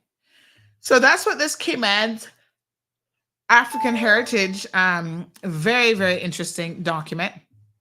And of course, I would like to hear and know more because a lot of it certainly makes sense. But we have, to a large extent, decided to go down the path of whitewashing our history. So we don't want to talk about the African influence, not at all. Like I said, it always surprises me when someone has 20% European and they're going to harp on, oh my God, my great-grandfather was a Scottish man. Well, how are you only 20%? I mean, he couldn't have been full Scottish if that was the case either. But, you know, as Caymanians, we don't appreciate our African heritage. Even our Christianity. Y'all know that back in the 1600s, 1700s, when slaves were brought here, y'all were not Christians. Y'all do get this. Christianity was a religion that was brought over to the New World by the Europeans. When they came to the New World, they found Indians and Arawats and this and that, and they did not know anything about this man called Jesus. They did not know anything about Christianity. That was brought over and taught to the slaves. And that's how they could keep y'all in bondage and slavery for as long as they did, because they were reading from a book of their own desires, telling you that the Bible supported slavery. And of course, you believe them because slaves were not taught to read. And, you know, when you can't read, people can tell you any foolishness and you believe it. Even today. That's why I tell y'all, go and read your history. Go and read all these studies, everything. Don't listen to me. I'm a conduit, but don't believe me. Go to the source of what I say and dig it up for yourselves. Because once you read and you have a level of understanding, nobody, this is why education is important. Nobody can tell you this is black. Here you look, you know, nobody can say to you, this is white. Because you have eyes to see that it's not. And you must have a discerning spirit about yourself. All right. Hunter says, come on, Mr. Tallyman, tally me banana. Daylight come and we want to go home. Damien says the Tainos and Saboni and other 50 tribes. Rakim says that's why religion is a hoax. Gabby says, thank you for these pieces of history because they were never mentioned in the schools, which they should be. Darlene says, I want to know why Cayman doesn't even recognize Black History Month. Well, I think we know the answer to that. What did I just tell you? We cannot recognize Black History Month because we don't see ourselves as Black. Come on now, folks. At least we're getting Emancipation Day back, so that's a good thing, I guess. Albert says history is just that, his story. Hats off to Dr. Frank to move on and forget the past he had with you, Sandy. Yes, we've moved past that. Like I said, only small-minded people are looking to hang on to foolishness because they ain't got nothing better to do. We're going to rise above it, honey child. Because one thing I know in life is, you know, I don't even like to use the term enemies, but there's some people out there hating on you and every post is about you. They got a lot of energy from me. And I'm going to say, mwah, thank you, Shay McLaughlin. Mwah. As much time as you spent posting about me and thinking about me, my God, there's a thin line between love and hate. And you can see the obsessive behavior kind of makes you wonder what on earth is really going on here. But anywho, more power to you, honey child. You spending a lot of energy these days. My goodness. So listen, I'm going to give Gianna a stamp on her card. Parents, on tomorrow's show, we're going to have, I think we'll have our legal people come on, and then we need to talk about some good parenting tactics. Because I know as part of your African slave-minded heritage, y'all believe in beating your children into submission. And I want to tell you that you can raise very fine and good children without the need to beat them. But you have to start early. You have to start from day one, and you have to give them a good environment in which they're growing up. Not all of this ruckus where you're dragging your children up. You're allowing your children to be abused and used and all kind of stuff. And you're exposing them to nothing but hatred and strife and all that kind of stuff. Children become what they see on a daily basis. So you can't raise good children in a bad environment hardly ever. I'm not saying it's impossible, but you're going to have a real issue. So you have to do your part. You have to break this cycle of abuse and dysfunctionality. So one of the things that we do in our household, we do punish bad behavior. We just don't beat the child. There's other ways to punish people. And we reward good behavior. So she has these little punch cards. They come in different sizes. They even come with the little puncher thing. Go on Amazon. Y'all know I love me on Amazon. You can go find them different, whatever.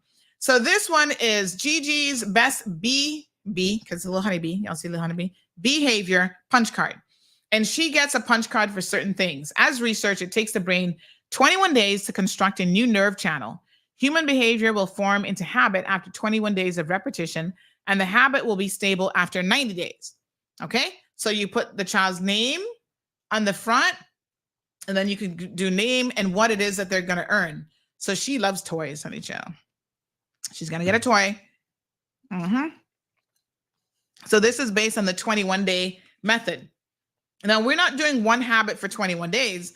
What we're doing is she gets a punch card for certain types of activities that she does. So yesterday, she was very, very instrumental in pre-packing her own lunch. So I'm going to give her a punch for that. And look, the little punches are little hearts, by the way. This hole puncher, there's heart-shaped punches, okay? So she's going to get a little punch for that. When she comes home tonight, she's going to do her reading. And there's certain things that she doesn't get a punch for because you're expected to do certain things, right? So you have to, you're expected to behave now. You're not going to be getting punch cards because you behave, because that's the minimum. You get it for like doing a little bit extra, going above and beyond the call of duty. So this is her punch card. When she gets 21 punches, she's going to, and trust me, kids love these. They're so into it. What, can I get a punch card for this? I'm going to run and go brush my teeth. Can I get a punch card? Enforcing good behavior. Okay. So she got a punch for that. So when she comes home later, I'm going to remind her that you did such a good job packing your lunch and everything. I had to add a few little things to it this morning, but she did that of her own initiative. She got the little bread rolls and she put some butter on it and everything. And I was like, you know what? I'm giving her a punch for that. So congratulations to Gigi. She earned an extra punch today. Good morning, Miss Dorotha. How are you? You don't really hear about the sexual rape and torture back then. Also the children. Oh, Lord. Yes. Siobhan says, dear God, these children definitely don't need to model themselves after some people. What a hot mess. The West perfume video they did about you, that was funny. West perfume video? I have no clue what that is. Don't even know what that is. I guess I haven't seen or heard about it. Rough C says, when slavery ended, they made us underpaid employees. Well, they did that right away. Apprenticeship. When the white man was making 50 cents an hour, they're paying the black man 5 cents an hour to do the same job. They stole a lot from black people in the day and took all the credit. A black man invented the telephone, and they gave all the credit to Alexander Graham Bell. Wouldn't be the only story like that. Trust and believe. Love discussions and effective parenting practices, says Ms. Pat. We're going to do some more of it tomorrow. So, folks, thank you very, very much for tuning in to the program today. I've got some interviews and stuff lined up for this afternoon, so I'm going to head out and do that. That's on my work agenda. Big shout out and congratulations to our winner today who earned a gift certificate. Make sure you tune in all this week. We're going to be giving away stuff. And yes, what positivity around here. Keep being your best positive self. Hopefully, Mr. Christopher Horatio Woolery will sort out that situation with that man and simply get him his money. His wife is saying, listen, I've had enough and I will take no more. I'm going to be looking out for my husband. And nobody can blame her. Let's be very, very clear. You know, sometimes we have men who struggle with, being their aggressive selves. And that's why, yes, behind a good man, there's a woman who's going to thump you on your head if her husband isn't getting paid. And who can blame her, right? That money is needed in the household. So I'm not faulting the woman. All right, honey child, have a good one. Thank you, Hunter. Thank you, Siobhan, and everybody else. Live, I still have no clue what you're talking about. Don't know. And it doesn't sound like it's anything productive. So like I said, they have time for that. Good for them. What they need to be doing is working, making some money, and paying their staff. Because right now, the staff's still messaging me as of this week how they not get paid. And DLP hasn't done anything to help them. Sort yourselves out, folks, before you want to go and talk other people business. Have a beautiful day, my good people. Bless up, bless up. Thank you for tuning in to another episode of The Cold Hard Truth on Bobo 89.1 FM. Cayman's #1 talk show is live weekdays from 7:30 a.m. Never miss an episode again. Watch anytime on CMR's Facebook and YouTube channels for the latest show episodes. Don't forget to follow us online on our social media channels. And visit CaymanMarlRoad.com for all the latest news and community happenings.